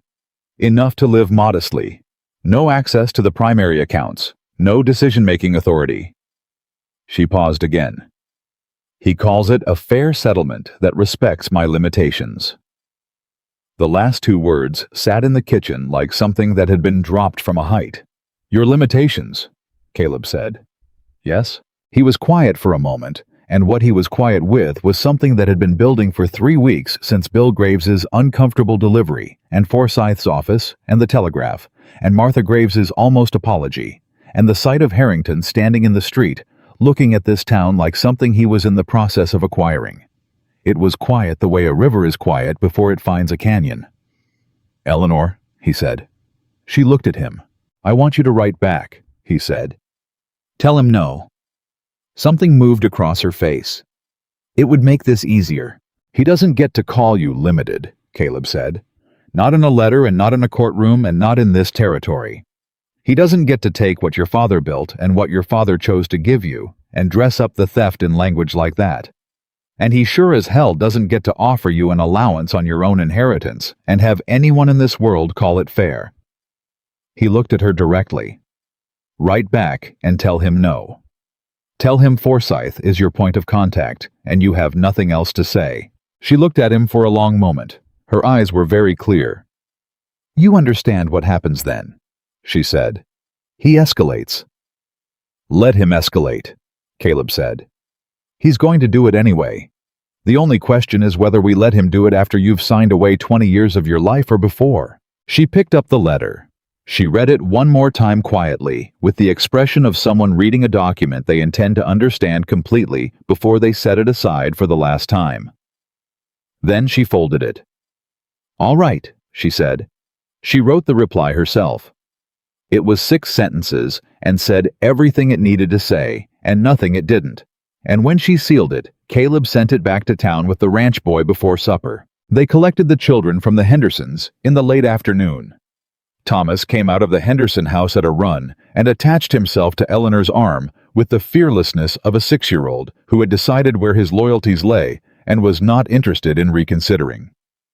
Clara walked out at a more dignified pace, looked at Eleanor's face and said, "You look better than this morning." "I feel better than this morning," Eleanor said. "Good." Clara picked up her book. "The city man came to the Hendersons today." The word landed like a stone. Caleb looked at Clara with an expression that brought her to a stop. "What did you say?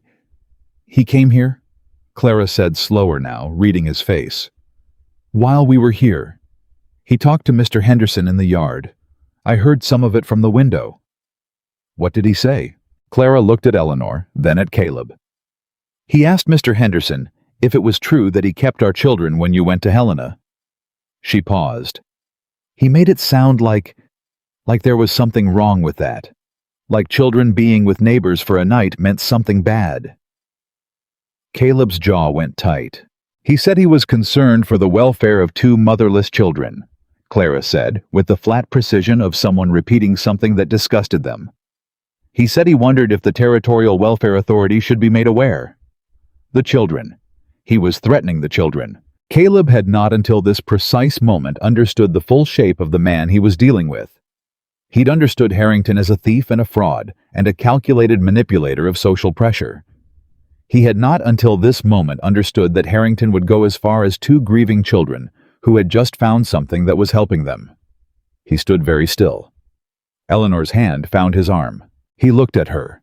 Her face was pale, and her jaw was set, and her eyes were doing something he'd never seen them do before. A cold, clear fury that was nothing like panic. It was the expression of a woman who had just moved past fear into something on the other side of it. "He's not going to touch them," she said. Her voice was very quiet and very certain. "No," Caleb said. "He's not." "Then we have to end this faster than Forsyth's timeline," she said. "Yes?" Caleb said. "I know how," she said. He looked at her. "The railroad records," she said. "In the trunk. There's a ledger, my father's personal business ledger for the years 1881 through 1885. I didn't give it to Forsyth because I thought the will and Sim's letter were enough." She paused. "But the ledger shows personal transactions between my father and Victor Harrington. Payments, loans. An arrangement where my father extended credit to Victor's personal ventures, and Victor defaulted repeatedly without disclosure to the estate." She looked at Caleb. "Victor doesn't just want the estate because he thinks he deserves it. He wants it because he owes money to it. He's been stealing from the Caldwell accounts for years, and if a court sees those records before he gets to explain them, he is not the grieving family member trying to protect the estate from an incompetent woman." She let that land. "He's a debtor," she said, "trying to cover his own theft by taking control of the institution he stole from." The kitchen was very quiet. "That ledger goes to Forsyth tonight," Caleb said. "Tonight," she agreed. "And tomorrow I'm going to every man in this county who owes me a good word or a favor," he said.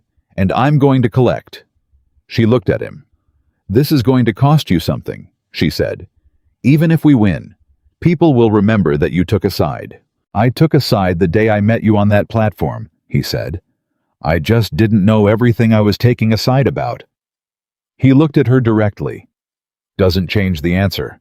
She looked back at him, and what was in her face was not the careful, managed composure he'd come to know the armor she wore so expertly that you forgot it was armor. What was in her face was the thing underneath, unguarded, real. The face of a woman who had been fighting alone for so long that someone simply standing next to her felt like a miracle she hadn't prepared herself to believe in. She didn't say anything. He didn't either.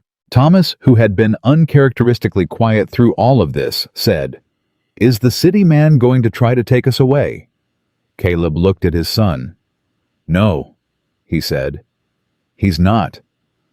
"How do you know?" "Because I won't let him," Caleb said. Simple, certain, the way you said things you intended to be true, beyond argument. Thomas looked at him for a moment with the serious face of a 6-year-old taking the measure of a promise. Then he nodded, apparently satisfied, and turned to Eleanor. "Can we name the kittens tonight?" Eleanor's breath came out unsteadily. "Yes," she said. "Tonight we can name the kittens." "Midnight," Thomas said immediately. "No," Clara said. And the argument resumed, and the ledger was wrapped in oilcloth and set beside the door for the morning ride to Helena, and outside Victor Harrington was sitting in his hotel room counting what he believed were his advantages. And somewhere in Cincinnati, Harold Sims was preparing to make a very long journey at the request of a man he'd never met on behalf of a woman who deserved what was hers. And in a kitchen in Montana, a man who had stopped believing in much of anything sat across from a woman who had been carrying an impossible weight alone, and neither of them said what they were both beginning to understand. They didn't have to. Some things are spoken most clearly in the choosing to stay. Forsyth read the ledger in 40 minutes. Caleb and Eleanor sat across from him in his office above the hardware store and watched him do it. Watched his eyes move down the columns with the focused, unhurried precision of a man who understood numbers, the way a carpenter understood grain reading. Not just what was written, but what the writing revealed about the person who kept it. He turned pages without comment. He went back twice to cross-reference entries. He made 3 small marks in pencil on a separate sheet of paper, which he did not explain. When he finished, he set the ledger on the desk and looked at Eleanor. "How long have you had this?" he said. "Since the day after my father's funeral," Eleanor said. "He kept it separate from the estate records. His private study, locked cabinet, 2nd drawer. I knew about it because he showed me once years ago. He said..." She paused. "He said that someday I might need to know where to look." Forsyth looked at the ledger again. "He knew," he said. "I believe he suspected," Eleanor said. "Toward the end, he and Victor had a falling out 6 months before he died. He never told me the specifics." "The specifics," Forsyth said, "are in here." He turned the ledger to face them and pointed to a series of entries spanning 1882 through 1886. "Personal loans from your father to Victor Harrington, 11 separate transactions. Total sum." He consulted his pencil notes, $43,000. The number sat in the room. "Against the estate?" Caleb asked. "Against your father's personal accounts," Forsyth said to Eleanor, "which upon his death became part of the estate you inherited. Which means Victor Harrington, at the time of your father's death, owed the Caldwell estate $43,000. He paused. "None of which is disclosed in the legal proceedings he has filed. None of which appears in the estate inventory his lawyers submitted to the Pennsylvania courts." Eleanor was very still. "He omitted it, deliberately and completely," Forsyth said. "Which is not a civil matter. That is fraud. Criminal fraud committed in a probate proceeding in front of a court of law." He looked at her. "Mrs. Whitaker, your cousin did not come here merely to take your inheritance. He came here to bury the evidence that he has been stealing from your family for years. The estate claim was never about what he deserved. It was about controlling the one institution that could call his debt and ruin him. The silence that followed was the kind that rearranges things. Eleanor let out a breath slow and controlled, and what left with it was something she'd been holding since before she'd packed that trunk. Not just fear, but the particular grief of a woman who had spent 14 months wondering if she'd been wrong, if the people who called her paranoid and incompetent and unfit had found some angle she couldn't see. The ledger said no. The ledger said she had been exactly right about everything from the beginning. "Can you use it?" Caleb asked. "I can use it the way a hammer uses a nail," Forsyth said. "Combined with Sims's testimony and the original will, this is not a close case. This is a case that ends badly for Victor Harrington in ways that extend well beyond losing the estate claim." He looked at both of them. "I need to file an emergency motion in territorial court to have the original proceedings recognized here. Given Harrington's filing yesterday, I have grounds. The judge is not a friend of Blythe's, and that matters." He tapped the ledger. "I also need to wire a colleague in Philadelphia tonight. If we can get this in front of the Pennsylvania courts simultaneously—" "You want to close both doors at once," Eleanor said. "I want to make it so there is no door left for him to walk through," Forsyth said. "He came here expecting to intimidate a frightened woman into surrendering. What I intend to give him instead is a courtroom in which every tool he has built over 14 months is publicly dismantled." Caleb looked at Forsyth. "How long?" "If Sims arrives on schedule, 10 days, perhaps 12. He looked at Eleanor. "Can you hold 10 days? "We've already held longer than that," Caleb said. "We can hold 10 more. They rode home in the early afternoon, and for the first time since Victor Harrington had stepped off the stage in Red Hollow Creek, Eleanor did not look like a woman managing something. She looked like a woman who had set something heavy down and was feeling the unfamiliar lightness of her own hands. "He knew," she said, "about a mile from the ranch. My father knew what Victor was doing, and he left me the one thing that proved it." "He trusted you to find it," Caleb said. "He trusted me to know what to do with it." She paused. "I almost didn't bring the ledger. When I was packing the night I left, I had maybe an hour before my cousin's people would have been watching the house. I took the legal documents, I took the will, I took Sim's letter, and I almost left the ledger because it was heavy, and I didn't know yet that I'd need it." "What made you take it?" She was quiet for a moment. "I heard my father's voice," she said. "Not literally, but the way you hear someone's voice when you know what they would say. He'd told me about the cabinet. He'd shown me the ledger. There had to be a reason." Caleb thought about this. "He was protecting you from before he was gone." "Yes," she said. "He was." The thing that moved across her face then was not grief exactly, or not only that. It was the particular expression of someone who had lost a person and spent a long time carrying that loss without being able to honor it, and was only now, in this moment, able to say plainly what the person had meant. Caleb didn't say anything.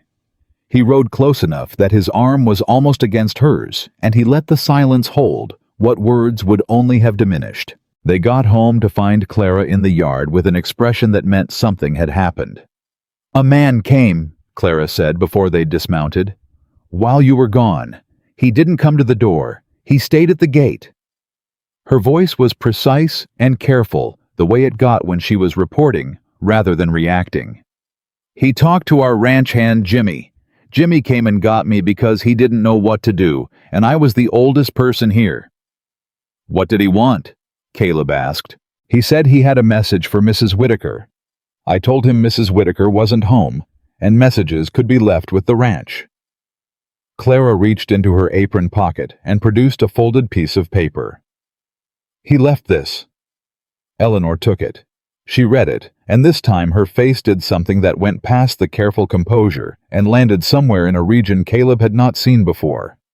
Not fear, not anger, but a cold, crystalline clarity that was in some ways more alarming than either. She handed it to Caleb.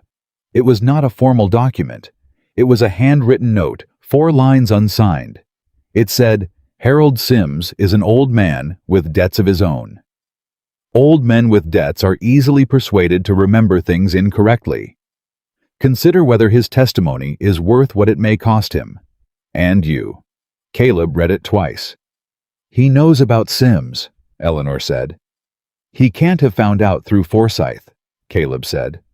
Forsyth wouldn't, not Forsyth, Eleanor said. The wire. She looked at him. We sent a wire to Forsyth from the Red Hollow Creek telegraph office. Greeley is discreet, but the wire itself passes through. Through the relay station in Billings, Caleb said, where Blythe practices. The thing about a man like Harrington, Caleb thought, was that he didn't need to know everything. He just needed one thread, and he'd pull until the whole thing moved. He intercepted the wire, Eleanor said. Or had someone read it, Caleb said. Either way, he knows Sims is coming, and he's going to try to get to him first. He was already moving toward his horse. Where are you going? Eleanor said. To send another wire, he said. To Forsyth. Sims needs to be on a different route than whatever Harrington expects, and he needs to know someone may be coming for him. He looked at Eleanor. Stay here. Bar the front door until I'm back. Jimmy can watch the perimeter. Caleb, I'll be 2 hours, he said. I promise. She looked at him with those steady brown eyes, and the set of her jaw that he had come to understand meant she was choosing to trust something that trust did not come easily to her.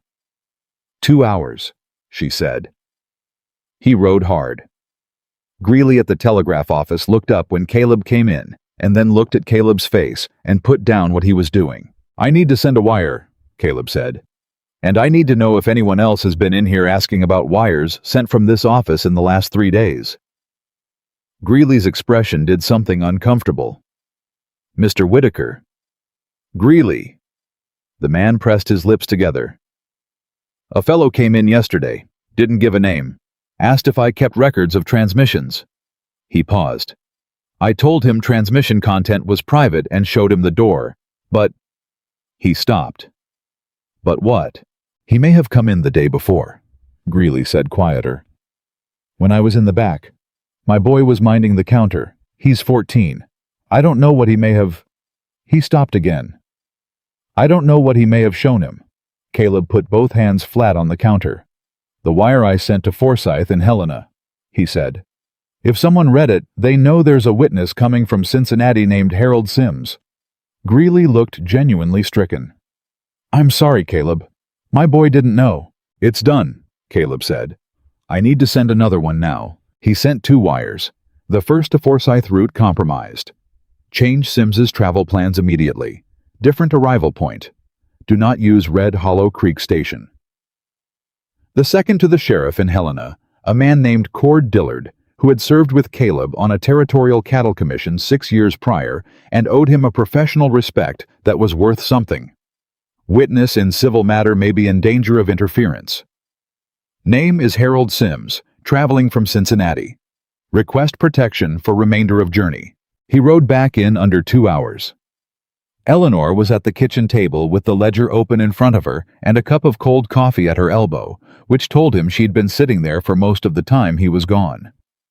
She looked up when he came through the door. Did you get through to Forsyth? She asked. 2 wires sent, he said, and I contacted Cord Dillard. The sheriff. He'll put someone on Sims for the last leg of the journey, Caleb said. Harrington can try to pressure an old man with debts, but he's going to have a harder time doing it with the sheriff's deputy in the room. She let out a breath. How far do you think he'll go? She said. To stop this. Caleb sat down. He considered the question honestly, which was the only way he knew how to consider things. He threatened your witness, he said. He filed documents using a name he obtained through questionable means. He sent a man to the Henderson place to make noise about the children. He looked at her. He's going far enough that each step makes it harder to step back. Men like that, when they feel the ground shifting, they push harder, not less. They've never had to stop before, so it gets worse before the hearing. Probably, he said. But here's what he doesn't know. She looked at him. He thinks he's pushing a frightened woman, Caleb said. He's been working that angle since Philadelphia. Incompetent, unstable, easily overwhelmed. He looked at her directly. But that's not what he's pushing anymore, and he doesn't know it yet. She was quiet. He's pushing a woman who's got foresight and a ledger and a witness and a wire to the territorial sheriff and a rancher who has called in enough favors in this county that Harrington's going to find the ground considerably less friendly than he expected. He paused. And he's pushing her from behind, which means he's already losing ground and doesn't know it. Eleanor looked at him for a long time. There was something in her face that she didn't try to control and didn't try to hide, and it was more honest than most things he'd seen in a long time. "Why are you doing this?" she said. Not the way she'd asked it before, not the practical question of a woman trying to understand a transaction. This was something else. This was someone asking a question they actually needed the answer to. He was quiet for a moment. "Because it's right," he said. "And then because that was true, but not complete. And because when you got off that train and you looked at me, you didn't look at a man who could fix your problems. You looked at me like I was a person. Not a solution, not a resource, a person." He paused. "It's been a while since someone looked at me that way." She didn't say anything. "Eleanor," he said. And then he stopped because what came after that was something large, and he was a careful man who didn't say large things before he was sure of them. She waited. "I'd like for you to stay," he said. "Not because of the case. Not because of the children, though they'd be ruined if you left. Because of—" He stopped again. "Because of what this is. Whatever this is that we're building here. I'd like to see what it comes to." The kitchen was very quiet. "I'm not an easy person," she said. Her voice was careful, but it was careful the way you're careful with something you value. "I have opinions about everything. I keep my own counsel. I lock trunks." The corner of her mouth moved. "I'm informed I'm not small." "I noticed," he said. "It doesn't bother you." "Not even slightly." She looked at him with an expression that was not quite a smile, and was more than one. "Then I'd like to stay," she said. "Very much." Outside, the wind moved the way it always did, constant, unapologetic, the permanent voice of this particular piece of land, and inside something that had been uncertain, settled into place, the way a stone settles when it finds the right ground. The next 9 days were a particular kind of war. Harrington was not idle. He spoke to every business in Red Hollow Creek, framing himself as a concerned family member trying to recover property stolen by a troubled woman. He bought drinks for men at the saloon and told his version of the story with the smooth, regretful delivery of someone who had practiced making theft sound like mercy. He appeared at the church on Sunday and spoke to the pastor afterward with the expression of a deeply worried cousin and the language of a man who had rehearsed his piety. Some people believed him. Caleb was honest enough to acknowledge that. Harrington was good at what he did, and doubt was an easy thing to plant in a community that didn't know Eleanor well yet. But Caleb had been in this county for 15 years. He called in every favor, cashed every good word he'd earned from every man who had ever worked beside him, or done business with him, or seen him keep his word in a hard season. He did not ask them to judge Eleanor. He asked them to hold their judgment until the court had spoken, and that was a different request, one that the men who knew him were willing to grant, because Caleb Whitaker had never asked them for anything he didn't need. Jim Henderson was the first to say it out loud at the feed store on a Wednesday morning, with 4 other ranchers in earshot. "I've known Caleb Whitaker 12 years, Henderson said, "and if he says his wife is being wronged, I believe he knows the difference between wrong and right." That was all he said. It was enough. The 4 other ranchers went home and told their wives, and their wives talked to other people, and the particular gravity of a community that had been tipping toward Harrington's version of the story began slowly to tip the other way. Martha Graves came to the ranch on Thursday. Eleanor answered the door because Caleb was out on the south fence, and Eleanor had decided deliberately that she would not hide in her own house. Martha Graves stood on the porch with a covered dish and an expression of profound discomfort. "I made too many biscuits," she said, which was a lie so transparent it was almost charming. "Come in," Eleanor said. Martha came in and sat at the kitchen table and looked around the kitchen with the eyes of a woman who was recalibrating something. "The city man came to speak with me again yesterday," she said. "I know," Eleanor said. She set coffee in front of Martha. "He's been speaking with everyone. He told me you stole documents from your family estate." Martha wrapped her hands around the cup. "He had papers, legal-looking things." "He has a great many legal-looking things," Eleanor said.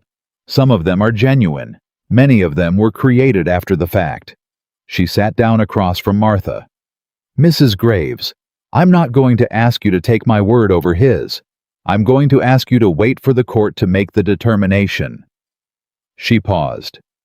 "But I will tell you this, because I think you deserve the plain truth. My father left me his estate because he trusted me to manage it. His cousin does not want the estate because he deserves it. He wants it because he owes it $43,000 and needs to own the institution before it can collect the debt. That is what this is about. Not my fitness, not my character. Money he stole and is trying to cover." Martha Graves looked at her for a long moment. Something moved in her face, not the dramatic reversal of a stage play, but the slower, more honest shift of a woman who had spent her life judging quickly and was now doing the uncomfortable work of judging again. "If that's true," Martha said. "It is true," Eleanor said, "and in about a week a court is going to say so." Martha looked at her coffee. "I may have said things," she said, "that I should not have said." "Yes," Eleanor said without cruelty. "You may have." Martha's mouth pressed tight. Then she nodded once with the specific dignity of someone accepting a cost. "I'll talk to people," she said. "The ones I talked to before." "I appreciate that," Eleanor said. Martha stood to go, and then stopped. She looked at Eleanor with an expression that had dropped all of its social machinery. "He talked about your size," she said. "The city man. He used it to suggest you weren't that you couldn't." She stopped. "I want you to know, I thought it was a poor kind of argument, even when I was inclined to believe him." Eleanor looked at her steadily. "My size has nothing to do with my mind, my character, or my right to what my father chose to give me." "No," Martha said. "I reckon it doesn't." She picked up her hat. "The biscuits are in the dish. They're better than they look." She left. Eleanor stood in her kitchen alone for a moment, and what she felt was not triumph. It was something quieter and more durable than triumph. It was the feeling of the ground under her feet being solid. Harold Sims arrived on a Friday, 11 days after Forsyth's first wire. He came into Helena on a freight wagon with a sheriff's deputy at his elbow. A small, precise man in his 60s, with white hair, and the careful hands of someone who had spent 40 years managing other people's important things. Caleb and Eleanor met him in Forsyth's office, and when Eleanor walked in, Harold Sims looked at her, and his eyes went wet in the way of old men who have been waiting to do something that mattered, and had feared they might not get the chance. "Miss Eleanor," he said. "Mr. Sims," she said. "Thank you for coming." "Your father asked me to look after you," he said. "I'm sorry it took me this long."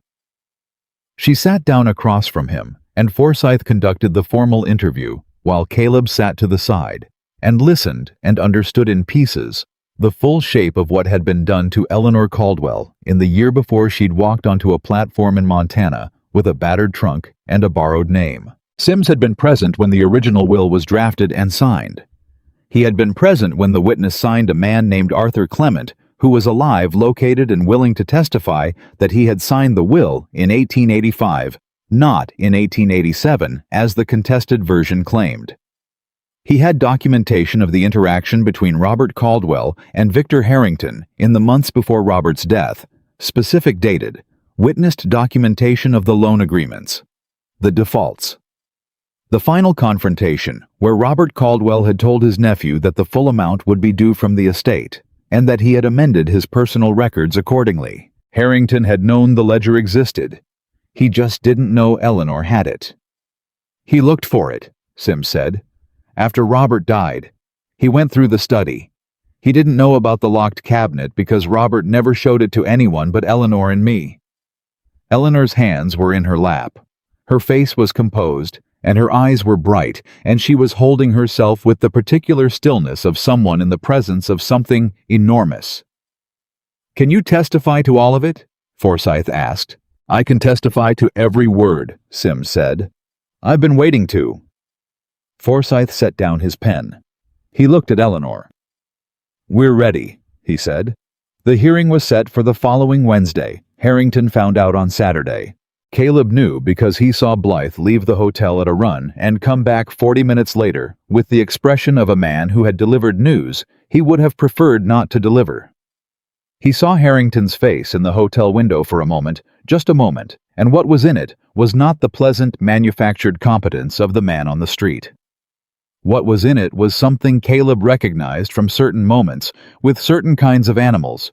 The look of a creature who has realized the space it thought was open is closing. On Sunday evening, one of Harrington's large men appeared at the ranch gate again. This time, Caleb met him at the gate, and he brought Jimmy with him, and the message the man was carrying was not a note. It was a verbal offer, delivered with the particular inflection of someone who has been told to make it sound reasonable. "Mr. Harrington wants to propose a conversation," the man said. "Just him and Mrs. Whitaker. Before Wednesday. He says there are things that would be better settled privately than in a court."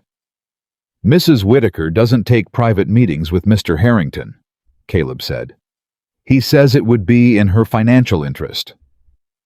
"Mr. Harrington is about to discover where his financial interests actually lie," Caleb said. "You can tell him that." The man looked at him.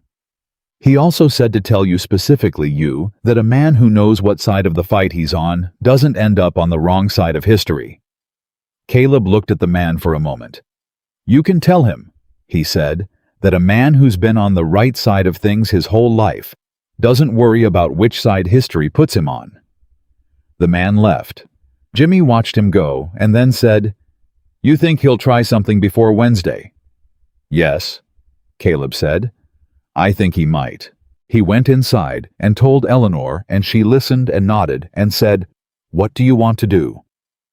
"I want you and the children in Helena starting tomorrow," he said. "At Forsyth's, where there are eyes on you and the documents and Sims all in the same building. And you. I'll follow tomorrow evening," he said, "after I've spoken to Cord Dillard." "Caleb?" "Eleanor," he said. "He threatened the children once. I'm not going to give him a second opportunity." She looked at him, and what was in her face was the complex, specific expression of a woman who was not accustomed to being protected, and was making her peace with how much she needed it right now, and how little that diminished her. "All right," she said. She packed the trunk that night. All of it, every document, the ledger, the folio Sims's letter, everything loaded and locked for the last time in a kitchen in Montana. She ran her hand over the iron binding when she was done, and Caleb, watching from the doorway, understood that the gesture was both habit and farewell. She had pressed her hand to that trunk in the dark for 14 months to make sure it was still there. She would not need to do it much longer. "When this is over," she said, not looking at him, "what do you want?" "What do I want?" he said. "From this. From however this turns out." He thought about it honestly. "I want to fix the south fence before winter," he said. "I want Thomas to stop naming kittens after celestial bodies because Clara is going to outlast him on that argument, and he should know it. I want Clara to have more books than she can read in a year." He paused. "I want to eat biscuits that you made because they're better than mine now, and I think we should both acknowledge that." She turned and looked at him. "And I want you here," he said. "Past all of this. Past the court and the lawyers and Harrington's manufactured grievances. When it's just the ranch and the work and the ordinary days. I want you in those." She looked at him for a long moment with her hand still resting on the trunk. "I want that too," she said. He nodded. She nodded. And that was that. Not a dramatic declaration. Not the kind of thing people wrote poems about, but the quiet, deliberate choosing of two people who had both lost enough to understand what choosing meant. In the morning, she and the children and the trunk went to Helena. And Caleb went to find Cord Dillard because there was one more thing that needed doing before Wednesday, and it was the kind of thing that required a badge and a man willing to use it. He found Dillard at his office and told him everything in 20 minutes, and Dillard listened the way good lawmen listen, without interrupting, without editorializing, collecting the information and sorting it as it came. When Caleb finished, Dillard leaned back in his chair. Harrington threatened the witness directly. "In writing," Caleb said. "I have the note." Dillard's expression did something that was not quite a smile, but was in that direction.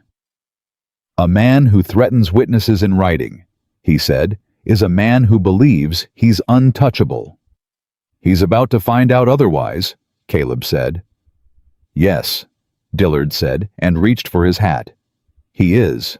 They rode to Red Hollow Creek together, and when Harrington came out of the hotel on Tuesday morning and found the territorial sheriff standing in the street with Caleb Whitaker at his elbow and a deputy on either side, what moved across his face was the particular expression of a man who has just understood that the game he thought he was winning had been played on different terms than he knew. "Mr. Harrington," Dillard said, "I'd like a word."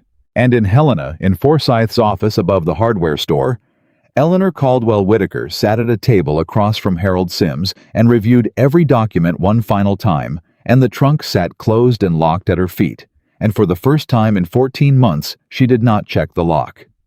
She already knew what was inside, and tomorrow so would everyone else. The territorial courthouse in Helena was a plain 2-story building that smelled like pine wood and old paper.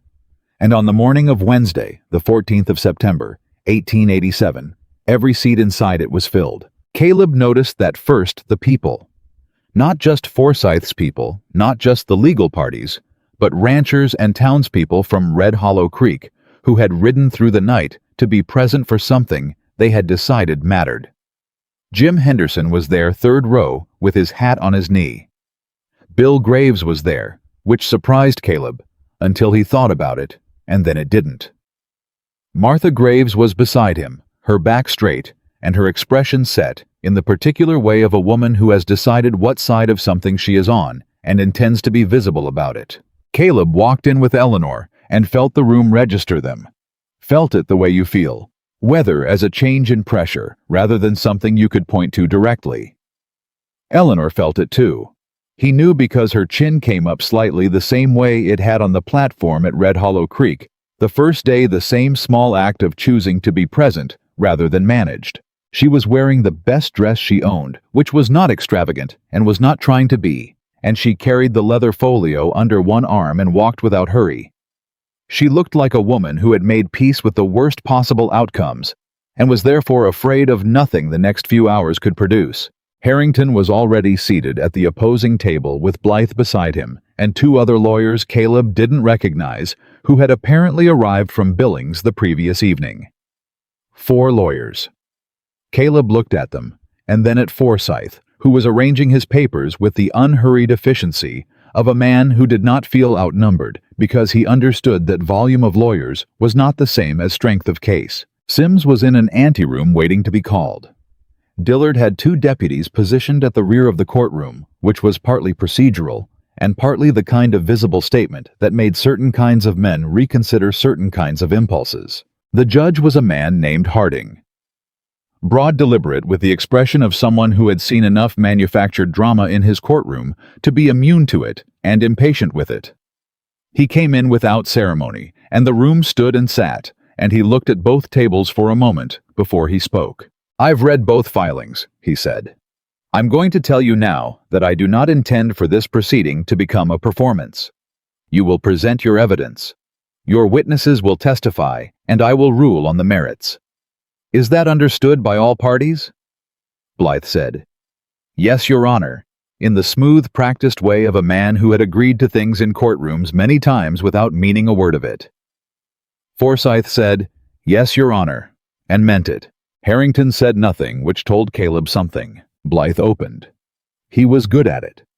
Polished, sympathetic, constructing the story of a grieving family trying to protect an estate from a woman whose instability and unsuitability had been a matter of documented concern for years. He used language that was careful and sad, and full of words like unfortunately and regrettably, and with great reluctance, all of which were designed to make the theft sound like mercy. He submitted the contested will. He submitted 3 character affidavits from Philadelphia society figures that described Eleanor as emotional, erratic, and easily overwhelmed. He submitted a medical opinion from a doctor in Pennsylvania, a man Caleb would learn later had never examined. Eleanor had simply been paid for a letter suggesting she was constitutionally unfit for significant financial responsibility. Clara's voice came back to Caleb as he sat there listening. He says things that aren't true. That doesn't make them true. He looked at Eleanor through all of it. She sat at Forsyth's table and listened to each piece of evidence without visible reaction, writing occasional small notes on a piece of paper in front of her with the focused attention of someone taking inventory. She did not look at Harrington. She did not look at the judge with the pleading expression of a woman hoping to be believed. She looked at the evidence itself, and what was in her face was the particular calm of someone who knows what the evidence will meet when the other side has its turn. When Blythe finished, Harding looked at Forsyth. Forsyth stood. He started with the original will. He walked Judge Harding through it methodically, the date of filing the witness signature, the specific language that differed in 3 places from the contested version. He submitted the original filing documentation from the Pennsylvania court, which showed a registration date that made it impossible for the contested will to have been drafted first. He did this quietly and without drama, the way you lay a foundation, not because it was exciting, but because everything else needed it to be solid. Then he called Harold Sims. Sims walked to the stand with the careful gait of a man who had traveled a long way to do something important and was going to do it correctly regardless of how his knees felt about the journey. He settled into the chair. He looked at Forsyth and then briefly at Eleanor. And something passed between them, the look of 2 people who had served the same person and were here together in that person's name. Forsyth asked his questions precisely. Sims answered them the same way. He had been present for the drafting of the original will. He had been present when Robert Caldwell signed it and when Arthur Clement witnessed it. He had a copy of the filing confirmation in Robert Caldwell's own hand, dated which he produced and submitted. He described the conversation he had witnessed between Robert Caldwell and Victor Harrington, the confrontation, the accounting of the loans, Robert Caldwell's explicit statement that the debt would be considered in the estate proceedings. "Did Mr. Caldwell tell his nephew the contents of his will?" Forsyth asked. "He told him the estate would go to his daughter," Sims said, "and that the outstanding loans would be treated as debts against Victor Harrington's share of any ancillary bequest." "How did Mr. Harrington respond?" Sims looked at his hands briefly. "He told his uncle that a woman of Eleanor's, he used the word constitution, was not fit to manage an estate of that complexity. He said it would be ruined inside of 5 years. He paused. Robert Caldwell told him that his confidence in his daughter's judgment was not Victor's concern and asked him to leave. "And when did Robert Caldwell die?" 6 months later, Sims said. The courtroom had been quiet before. It became a different kind of quiet. Blythe objected twice during Sims's testimony on procedural grounds that Judge Harding dismissed both times with the compressed impatience of a man being shown something he doesn't need interpreted for him. When Blythe stood for cross-examination, he went after Sims's memory, his motive. The time elapsed between events and testimony.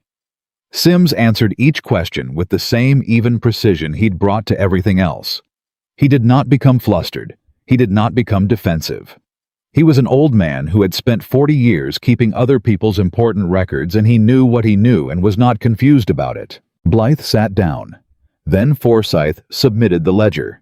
He walked Judge Harding through it the same way he'd walked through everything else, patient-specific, no more theatrical than the numbers required, which was to say not at all. Column by column, date by date. 11 loans. $43,000. Zero disclosure in the estate filings Harrington's lawyers had submitted to the Pennsylvania courts. The courtroom's quiet changed again, became the specific quiet of a room in which people are recalibrating what they thought was happening. Caleb watched Harrington through this. He watched the pleasant face do the work it had been trained to do. Hold composure. Project confidence. Suggest that whatever was being said was a mischaracterization being handled by capable counsel. He watched Harrington lean to Blythe and say something low, and he watched Blythe's expression not change in the practiced way of a lawyer who has learned to control his face in the moment before he figures out what to say. Forsyth asked for a ruling on the territorial recognition of the original will. He asked for a declaration that the contested will was fraudulent and its submission a criminal act under territorial and federal law. He asked for a referral of the loan records to the Pennsylvania courts for inclusion in the estate proceedings. He sat down. Judge Harding looked at the documents before him for 2 minutes and 40 seconds. Caleb counted because there was nothing else to do with the time. Then Harding looked up. "Mr. Blythe," he said, "I'm going to give you an opportunity to present a rebuttal to the testimony and documentary evidence submitted by the plaintiff. I want to be direct with you about what that rebuttal will need to demonstrate. It will need to explain the discrepancy between the witness signatures on the two wills. It will need to explain the absence of $43,000 in debt from the estate filings. And it will need to do so with something more substantial than character aspersions against a woman who has presented more credible documentation in the last 3 hours than I have seen submitted in many proceedings before this court." He paused. "Do you wish to proceed?" The room was very still. Blythe looked at Harrington. Harrington looked at the table in front of him. For the first time since he'd arrived in Montana, with his pleasant face and his manufactured regret, Victor Harrington looked like what he was, a man who had built an elaborate structure on a foundation he'd convinced himself nobody would examine and was now watching someone examine it. "Your Honor," Blythe said, "we would request a recess to consult." "You've had 14 months, Judge Harding said. Request denied." The silence that followed lasted 4 seconds. Blythe said, "The plaintiff rests." What happened next was not dramatic in the way that things are dramatic in stories told for effect. It was quiet. It was procedural. Judge Harding spoke for 7 minutes precisely and without flourish, and what he said at the end of those 7 minutes was that the original will of Robert Thomas Caldwell, as submitted by the plaintiff's counsel, was recognized as the valid and binding document of record in this and all connected jurisdictions, that the contested will submitted by the Caldwell estate representatives was referred to the Pennsylvania Attorney General's Office for criminal investigation, that the loan records contained in the personal ledger of Robert Caldwell were similarly referred, and that Eleanor Caldwell Whitaker was recognized as the sole heir and primary beneficiary of the Caldwell estate, with full authority over its holdings, effective immediately. He said her name plainly. Eleanor Caldwell Whitaker. And what Eleanor did when she heard it was nothing visible. She did not cry, did not gasp, did not make any of the sounds that the situation might have been expected to produce. She sat very still for 1 moment, and then she wrote something on the paper in front of her, and Caleb, who was close enough to see, understood that she was writing her father's name. She was telling him. Harrington left the courtroom before the gallery had fully processed what had happened, him and his lawyers moving quickly and quietly toward the door in the specific way of people who understand that the window for orderly departure is brief. Dillard's deputies let them go. There would be other proceedings. There would be investigators and courts and a long, grinding legal reckoning for what had been done, but none of that began today, and none of it needed to begin here. What needed to happen here had happened. The room exhaled. Jim Henderson said something to Bill Graves, and Bill Graves nodded. Martha Graves pressed her lips together in a way that on her face was the equivalent of a standing ovation. Several people stood not for drama, but simply because sitting felt wrong for the moment. Forsyth turned to Eleanor. "Congratulations, Mrs. Whitaker," he said, which was legally precise and personally insufficient, and they both understood that. "Thank you, Daniel," Eleanor said. She shook his hand, which he accepted with the slight formality of a man who felt the weight of the occasion. Then she stood. Caleb was already beside her. She looked at him. The composure was intact. The spine was straight, and underneath both of those things was something that had no armor over it at all. Relief, pure and structural, the kind that comes not from getting what you wanted, but from being done with the fear of losing it. "It's over," she said. "Yes," he said. "I need a moment," she said. "Take all the time you need," he said. She walked to the window at the side of the courtroom where Sims was still seated, and she sat beside him, and they talked quietly for several minutes in the way of people who had both loved the same person and were for the first time able to speak about that love without the shadow of what had been done to it. Caleb stood where he was and let her have it.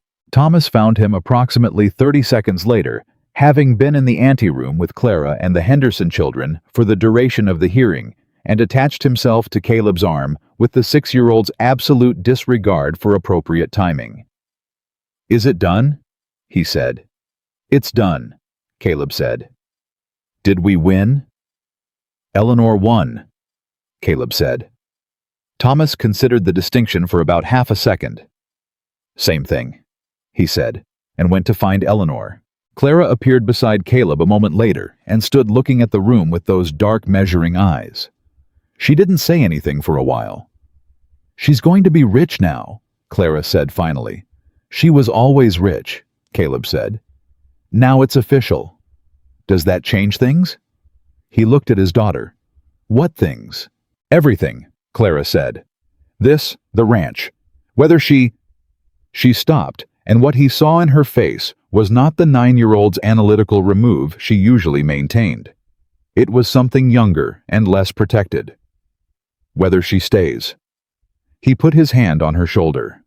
"She's staying," he said. "How do you know?" "Because she told me," he said.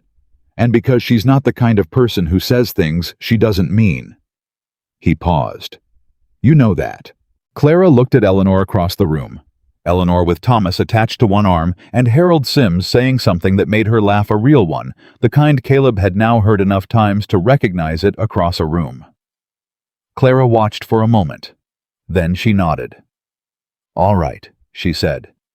It was the same thing she'd said on the road home from church with the same weight. For Clara, all right was not a small statement. They stayed in Helena one more night.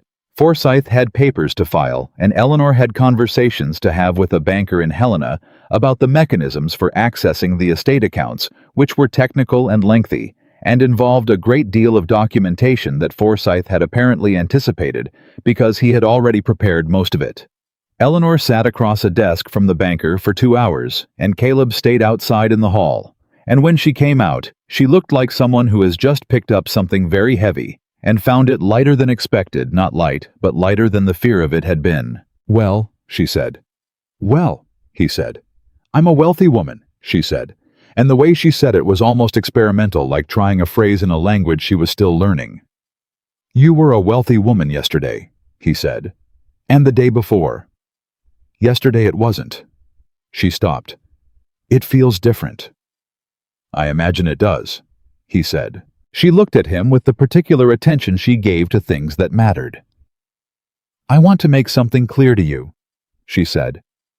"Before we go home. Before anything else. All right. Whatever I do with the estate, the improvements, the accounts, the decisions, I want to make them as your wife," she said. "Not as a wealthy woman who happens to be living on your ranch. As your wife. Equally."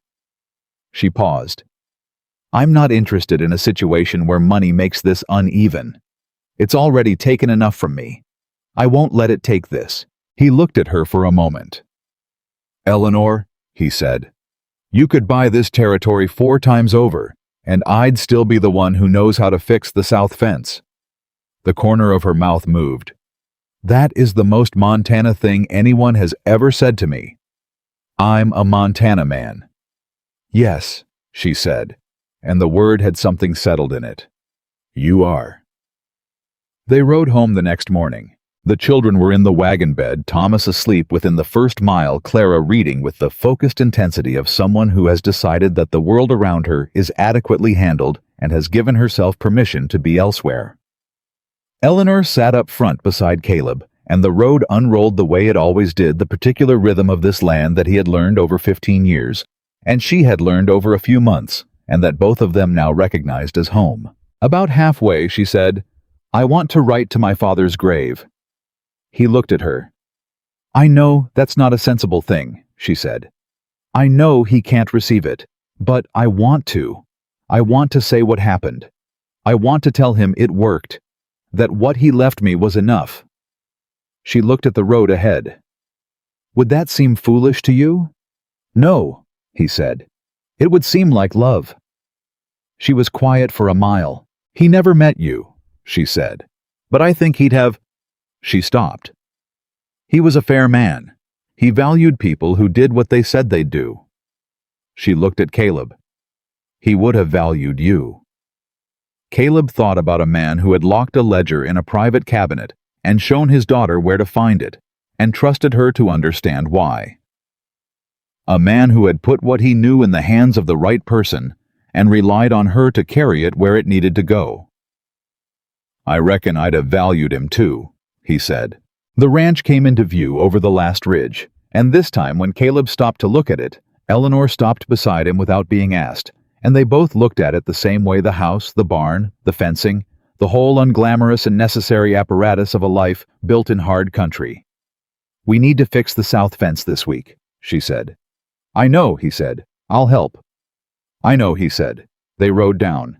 The weeks that followed were not dramatic. That was the thing about ordinary life. It didn't announce itself. It just arrived one day and then the next, and you were in it before you'd noticed you'd chosen it. Eleanor wrote to her father's grave, and she did not tell Caleb what she said, and he did not ask. She opened accounts in Helena under her own name and began the long procedural business of assuming control of an estate that had been mismanaged and partially looted and would require years of careful attention.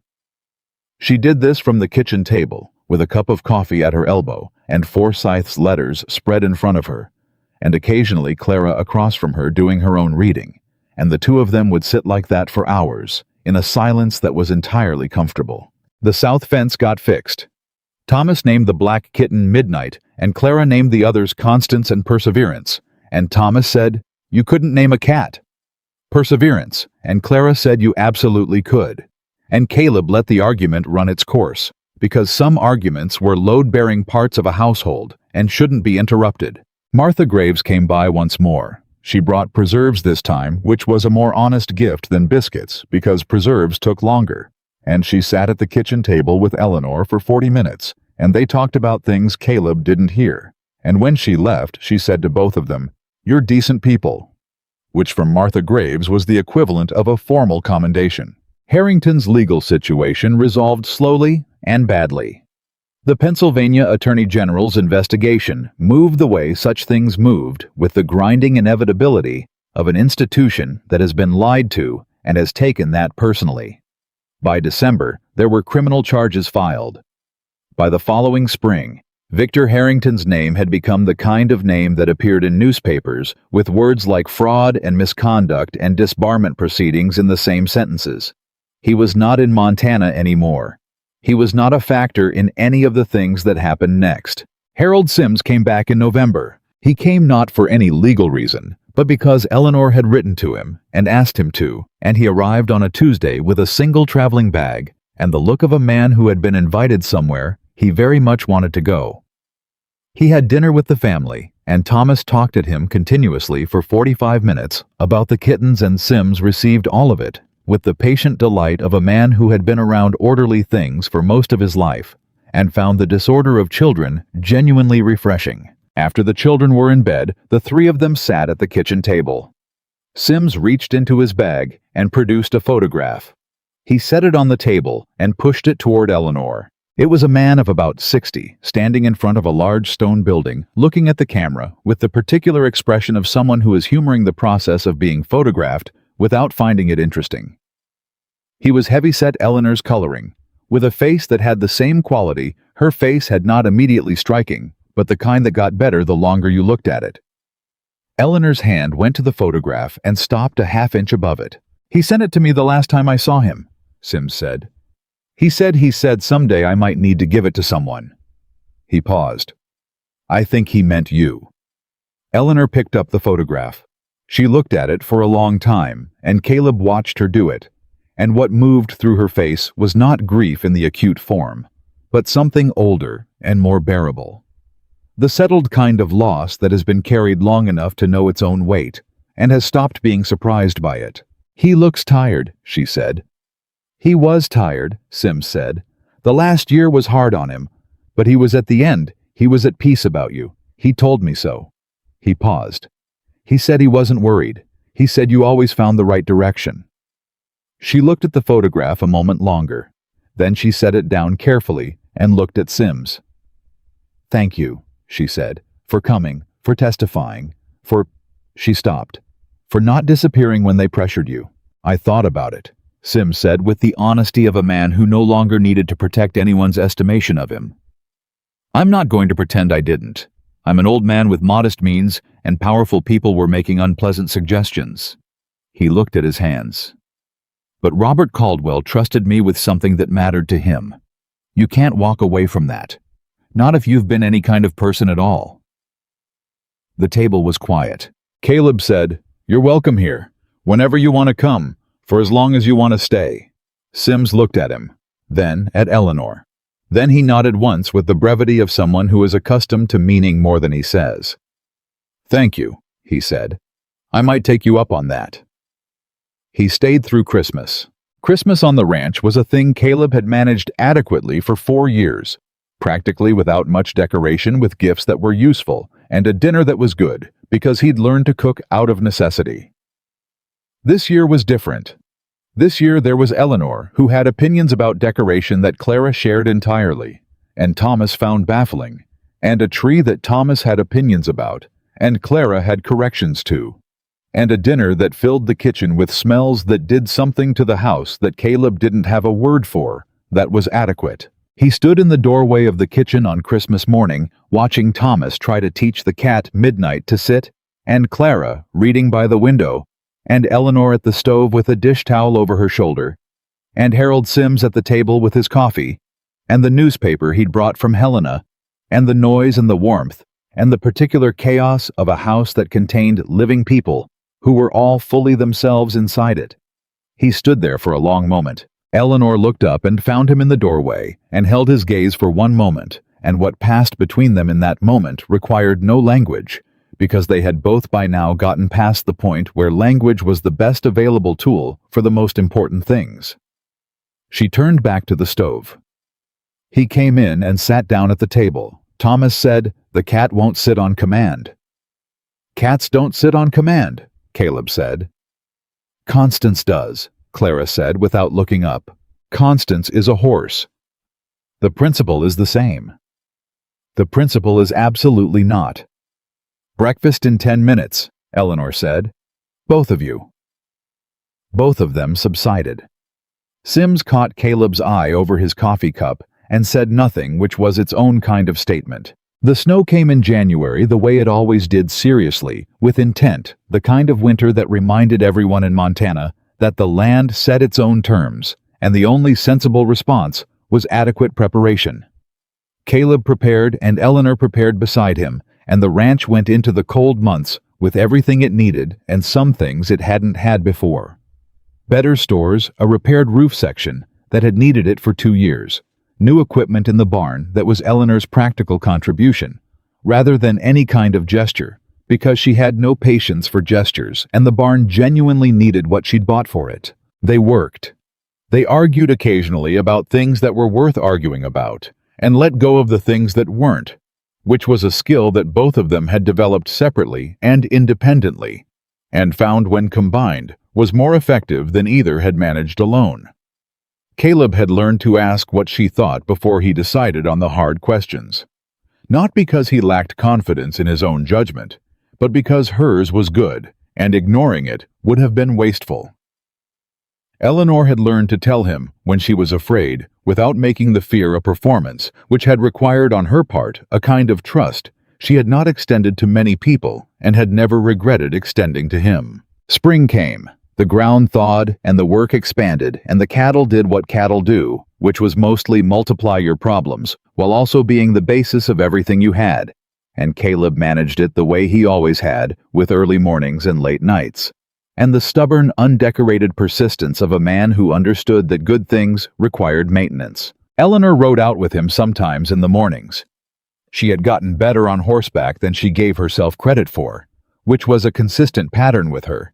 She improved at things before she admitted she'd improved, as if she was waiting to be sure the improvement would hold before she counted it. One morning in April, out on the east section, with the grass coming back, and the air doing that particular thing it did in the first real warm days of a Montana spring, she pulled her horse up beside his and looked at the land the way she sometimes looked at things she was trying to hold in memory. "What are you thinking?" he asked. "I'm thinking my father was right," she said. "About what specifically?" "About almost everything," she said. "But right now, about me." She looked at him. "He believed I could manage things. He believed I could find the right direction." She paused. "I think he was right. I think I did." "You did," Caleb said. "I had help," she said. "So did I," he said. She looked at him for a moment with the particular expression she had, the one that was not quite a smile, and was more than one, and then she looked back at the land, and they sat their horses in the April morning, while the grass moved, the way grass moves when the ground underneath it has decided to come back to life. That evening, Clara asked Eleanor to help her write a letter. It was a letter to a girls' academy in Helena that had been recommended by a woman in town inquiring about enrollment for the following year. Clara had prepared the draft herself and wanted Eleanor's eye on it before she gave it to Caleb. Eleanor read it. "It's very good," she said. "I know," Clara said. "But is it right?"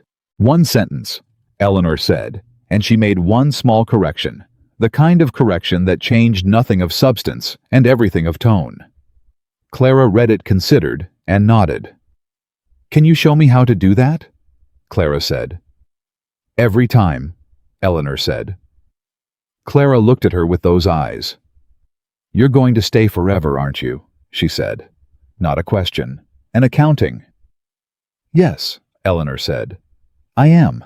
Clara nodded. She folded the letter. She went back to her book because some conclusions once reached simply needed to be registered and moved past. Later that night, after the children were asleep, and Sims had retired to the room that was now simply his room because he had stopped pretending he was going to leave, Caleb and Eleanor sat at the kitchen table in the quiet that was theirs, the particular quiet of two people who had been through something hard together and come out on the other side still standing. Eleanor had the photograph on the table in front of her. She did that sometimes in the evenings, set it where she could see it. Not grieving, not dwelling, just keeping the connection present. "He'd have liked this," she said. "This specific thing, right now." Caleb looked around the kitchen.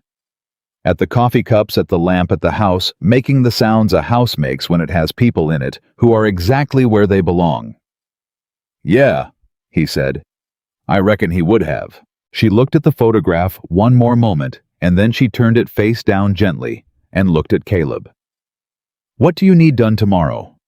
"West fence," he said. "And the barn roof has a soft spot I've been meaning to get to." "We'll start with the fence," she said. "We'll start with the fence," he said. And that was that. The coffee cooled, and the lamp burned, and somewhere in the house, the cat Midnight found something to knock over that was both predictable and unnecessary, and Clara's voice came from the back room saying, "Thomas, your cat." And Thomas's voice came back saying, "She's not my cat. She's everyone's cat."